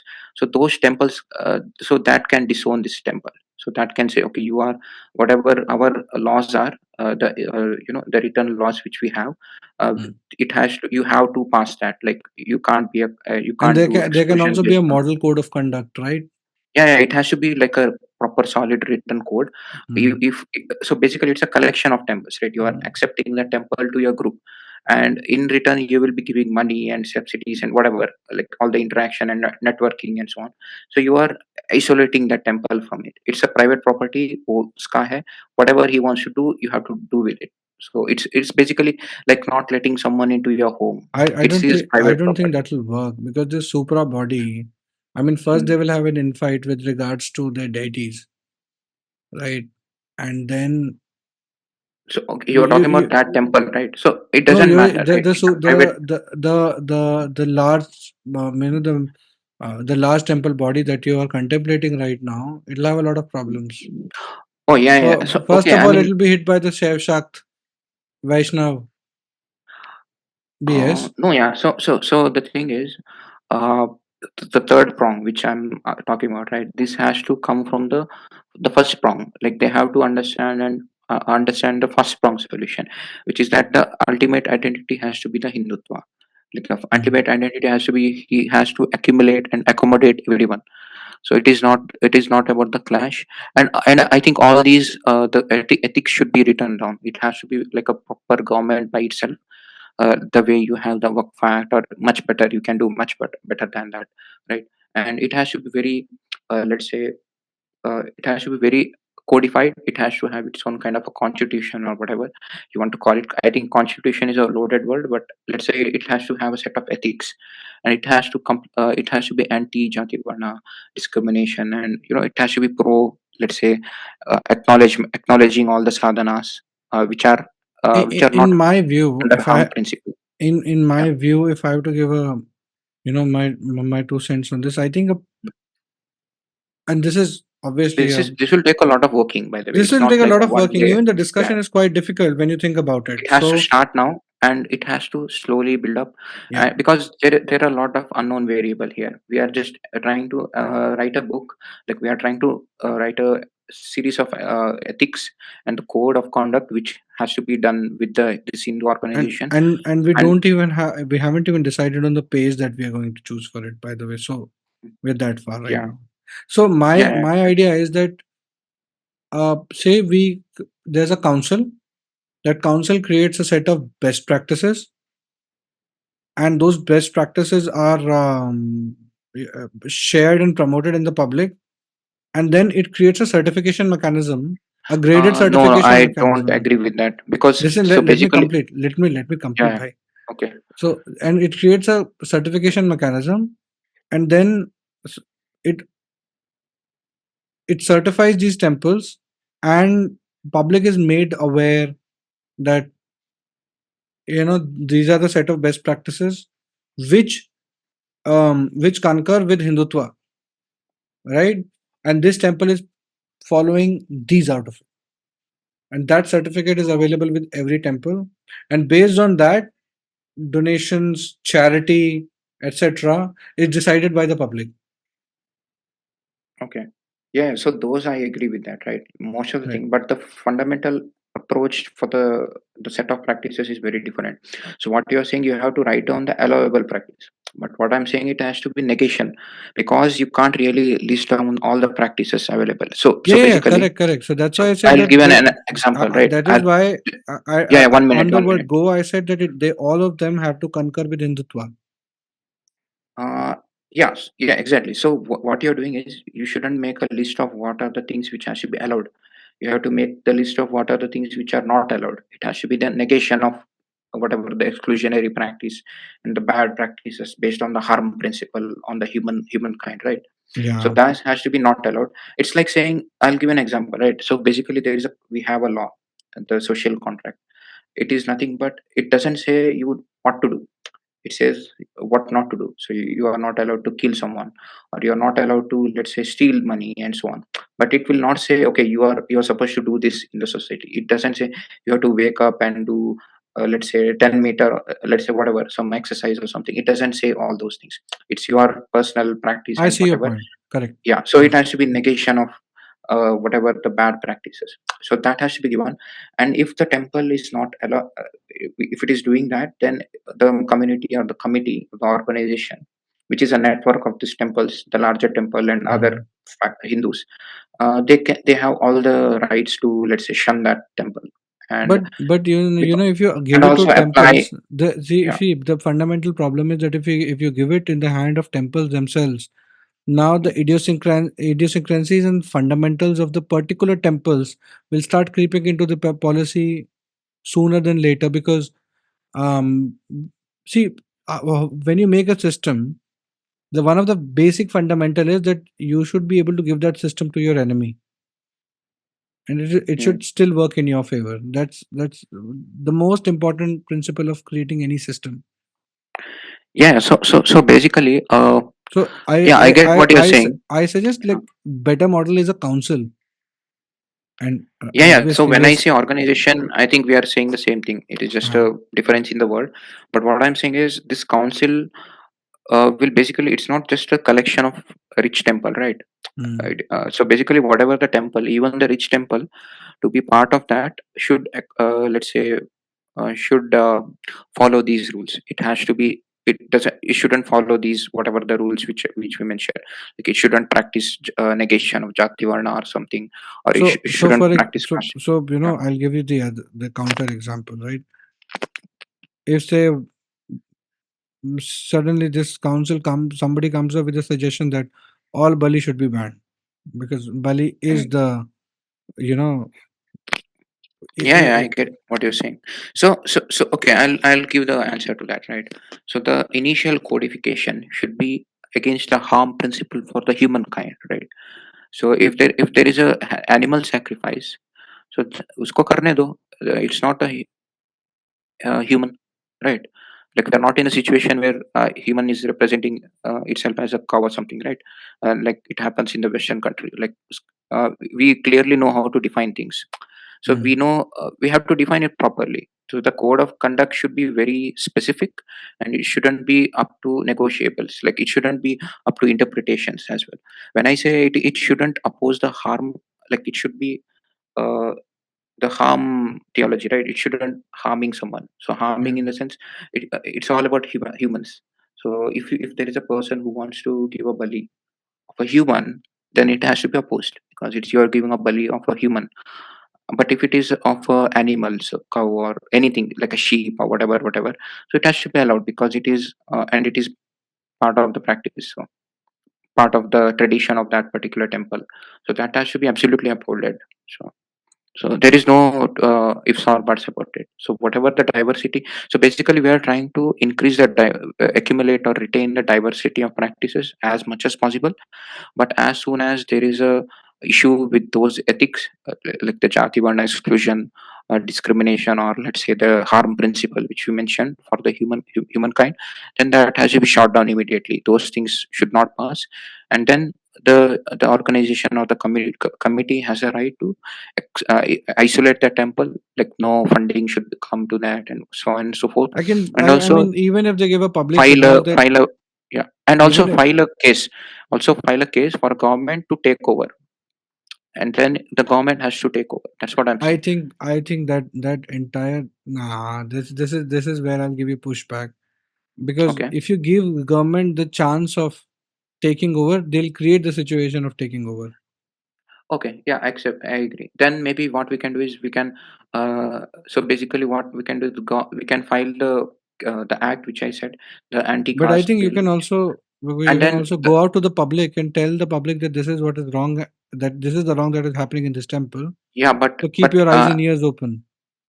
yeah, but the thing is, you are not acting on that temple. So maybe the suggestion would be to let the government, let's say, you file a case, and the government will allow that temple's pujari to be replaced, and that temple will be coming under the Hindu private committee, which I said, and then they have the power to replace the pujari and change the rules based on that. So then you don't you are not. That's a very complicated territory. It's a very Yeah, complicated yeah. I mean, we territory. have to work this. It's a very complex. This particular law, it's a very because it's the Yeah. first time anyone is discussing this. I think so. It I has to think be sorted ideally, out. where the We are VHP just has beginning. This is just a 1.0 version. So the absolutely. laws has to change. See, Yeah. VHP has this thing called the Dharma Sansad, and they Mm. ideally they should have discussed all these things. But Yeah, then, maybe someone might have done this like privately, but I have not seen any no, further I have discussions. not come across even Yeah, this I think kind the of only this kind of first principle discussion is very hard. And most what happens with a lot of people is they're abusive, and we have been abusive, but they're abusive in the sense they're trying to denigrate somebody or the other. And yes, that's why it's a no solution based debate. It's just crying and crying and crying and howling and screaming and shouting. Doesn't lead us yeah. anywhere. Yeah, but I mean, we are making a progress. So, I mean, Yeah. whatever we discuss, I think that is a corner case. Whatever you said, right? We can deal Mhm. with that. Like, we can come up with much better. But the overall idea is, I think, fine. Like, whatever the Yeah, community I yeah, said, definitely, definitely. and also along with the temple thing which I mentioned, that committee should also be in charge of cultural things. Like, if there is some ancient scriptures, you have to compile it and you have to do research on that. If you want, you can build some couple of universities which will do both scientific and cultural and all these aspects, right? Mhm. You're basically creating a let's say basically you're creating an education system as well, which is from Basically, primary. all activities of common good for Hindus should Yes, come it under has the to be ambit done. of these, of Hospitals. hos- Yes, whether it is hospitals, libraries, education centers, yes, yes. gymnasiums, community centers, even matchmaking arrangements, and all those things Yeah, fine. that serve Even the that Hindu is, society. yeah. Temples should be open to do those Yes, things, yes, and they yes, should really absolutely. think about these things, because Yes, yes. time has come. Actually, we are having a late alarm right now. Yeah, man, that is true. Yeah. And the thing is, when it comes to like university and hospitals, right, it will also reduce the number of conversions happening, because most of the conversions have happened because Yeah, yeah. a particular ST or any parent can't afford education, then they will be a victim of this kind of conversion into Christianity or Oh yeah. whatever, right? So that is a Yeah, very serious thing, because I yeah, know that places where what they'll do is they'll induct the patient, give him false medicine for yeah, yeah, yeah, sometimes, yeah. for some time, ask him to deliberately ask the person to pray to their god, and then one day say, "Abhi Mm. pray You are to cured because of our god," and then Jesus. and at that Mm. point of time they induce the right medication, and the person Yes. feels absolutely fine, and there you have it. Yeah, yeah. So that's why to avoid all these, so you have to bring up these universities and hospitals, right? And also do the cultural research. Like if there is a scholar who want to research about some ancient scripture or something, right? Give like in the universities, it is not just a school and hospitals. It's also the higher education. I think It's like a cultural research university. से ज़्यादा we need some applied research into the issues of Hindus. Yeah, I cultural in mean, the sense. and and some, When you build a university, all those things will come into picture, right? Like yeah, you will have but people the like you or anyone will with his see, idea and right now will be any given kind a of place. most scholarship, except people like Rajiv Malhotra and others, except those Mm. people, most of the scholarship is just a regurgitation of the past. How great we were. That's like Yeah, yeah, 99% of all Hindu yeah. But scholarship. You can't say you shouldn't do that. It's No, we anti-free shouldn't. speech. So yeah. As it So is, you I'm tired just of, give a playing see, ground. So I mean, what I'm we saying know is, it's not the case huh, that you should not do it, but yeah, what happens is, looking in the past is a very logistically a very easy thing. huh, yes, Applied research requires hell lot of resources and hard work. That's why yeah, yeah. most So people don't basically, end up doing it in any yeah. So field for what that matter. that is true. So what I'm saying is, you are just creating a ecosystem like a university for all those activity. It might be applied research or like a new kind of philosophy. Let's say some person want to create a new darshana shastra, right? Which is a new darshana out of 9 or 10, some new thing. I mean, So it Savarkar has to be created allowed. one. Savarkar created the Hindu darshan. Yeah, I mean similar to that. Like if someone has to, I mean I'm talking about like about the darshana or Jaina or Vedic darshana, yoga, and so on and so forth, right? And there is some other person who wants to create some other, like those things should be given place, because it's not like Hinduism is stopping to evolve. Like people will come up with new theology in the future, uh, you know uh, which will be applied for this current generation. So if one has to come up with that, he has to be given the place. So when you're doing that, it's a battle of ideas. So those Mm. battle of ideas should be given a place in those universities. And you know, temples have a lot of money, are like, you But have a lot that of, battle should not it come has out to in the be, open. yeah, it has to be theological battle. Yeah. It's a battle of ideas. It's, I mean, it's, that's what we have, you should do for last, you know, 5,000 years, right? It's all about battle of ideas. So if I'm a charvak, and if I'm saying, this is my set of philosophies, right? I am open to have a debate with a Vedic philosophist, and Mm. it's not, it doesn't mean that I'm going to tomorrow destroy a temple or burn it down or whatever, because this is a very Abrahamic view. Like in Abrahamic, like it is a cutthroat mechanism. Like if you're like if you are an anti-Hinduism, like if you are an atheist or something, it means that you have to be anti-church and everything, anti everything. We are just attacking that theology of the darshana, and it's a battle of ideas. If a person, like you gave an example, right? If a person talks about some voodoo stuff, like we had nuclear bombs or whatever in the past, it is a bad idea. It will be taken care in the battle of idea. Someone will say, give me the evidence or something. It's a university, basically we Oh, are talking वो about वो university. ब्रह्मास्त्र के ऊपर वाला. हाँ, कोई भी, like there are a lot of bullshit theories. Like some people say Kailash mountain is not a mountain, like it's a pyramid or something. It's some artificial something. Like there are many such things. I mean, it's a free speech, so you should be You some should be able to kutu speak person. it, but people should Yeah. also be able to question your, Yes. verify It, your. and at the end of the day, it is a scientific and university, so it will be shot down. So I mean, yeah. Just like uh, You can astrology also fund survived. scientific. You can Yeah, also fund scientific weapon discoveries. development. It should fund weapons Yeah, yeah, development. yeah. But you know, this is how astrology really survived and thrived in BHU and a lot of institutions, because Exactly. astrology is is that peculiar case where it is easy to be it's so easy to designate it as superstition, but because time and again things have proven to be correct, it's there. Yeah, I mean, personally, I don't believe in astrology, but if someone wants to do a empirical research, do it. Like Yeah, give a data. Like we can make a use of it if it actually works. If yeah, there is some yeah. sort of a correlation, we can make a better use of it and understand. So I mean, that is basically battle of idea, right?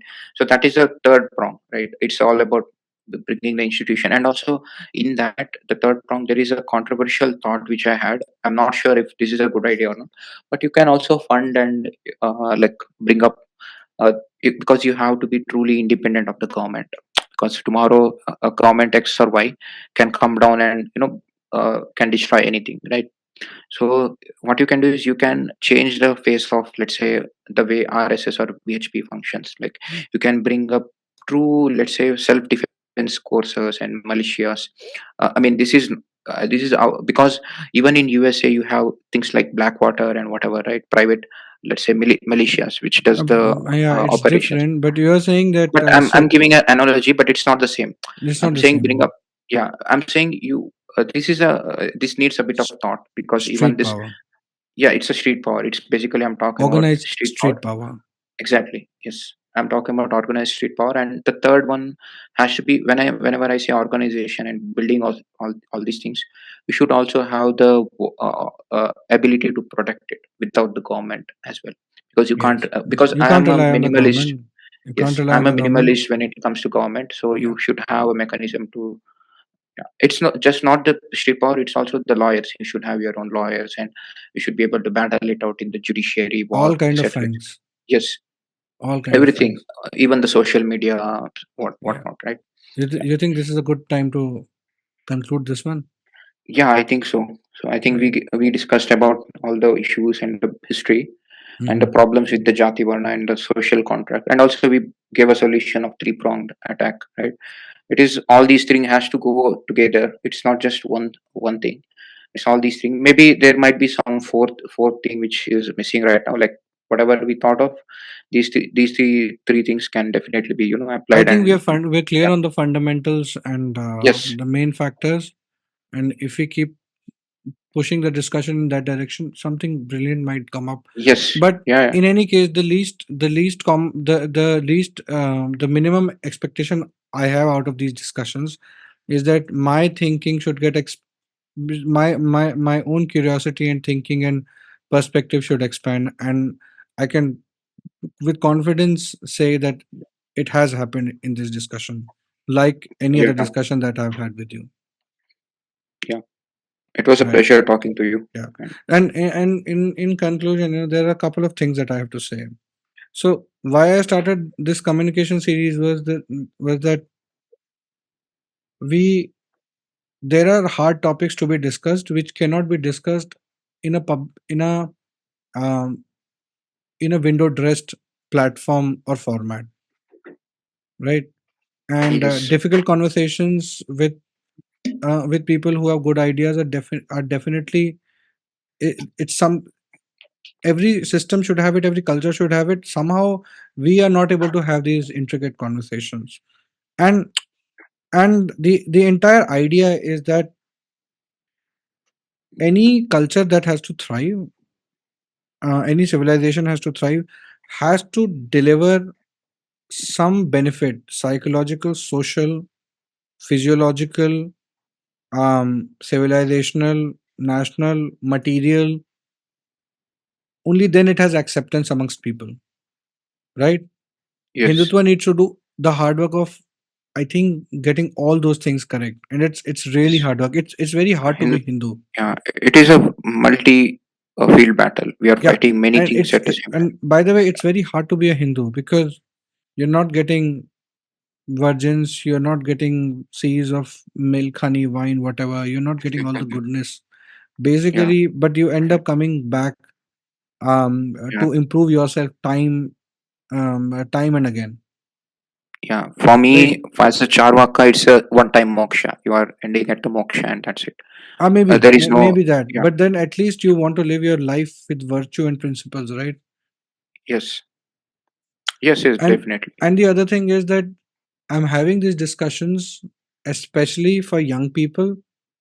I don't know how attractive they might find these discussions, but this is my humble attempt, at least, because you see, um, the sole responsibility of transforming this civilization is on the shoulders of young people. The old have their two-third life already gone. They're Yes. blabbering for most part, unfortunately. So it is the Yes. responsibility of the 12, 13-year old, 16-year old, 18-year old right now, um, to start understanding the problems that you have and are coming in future.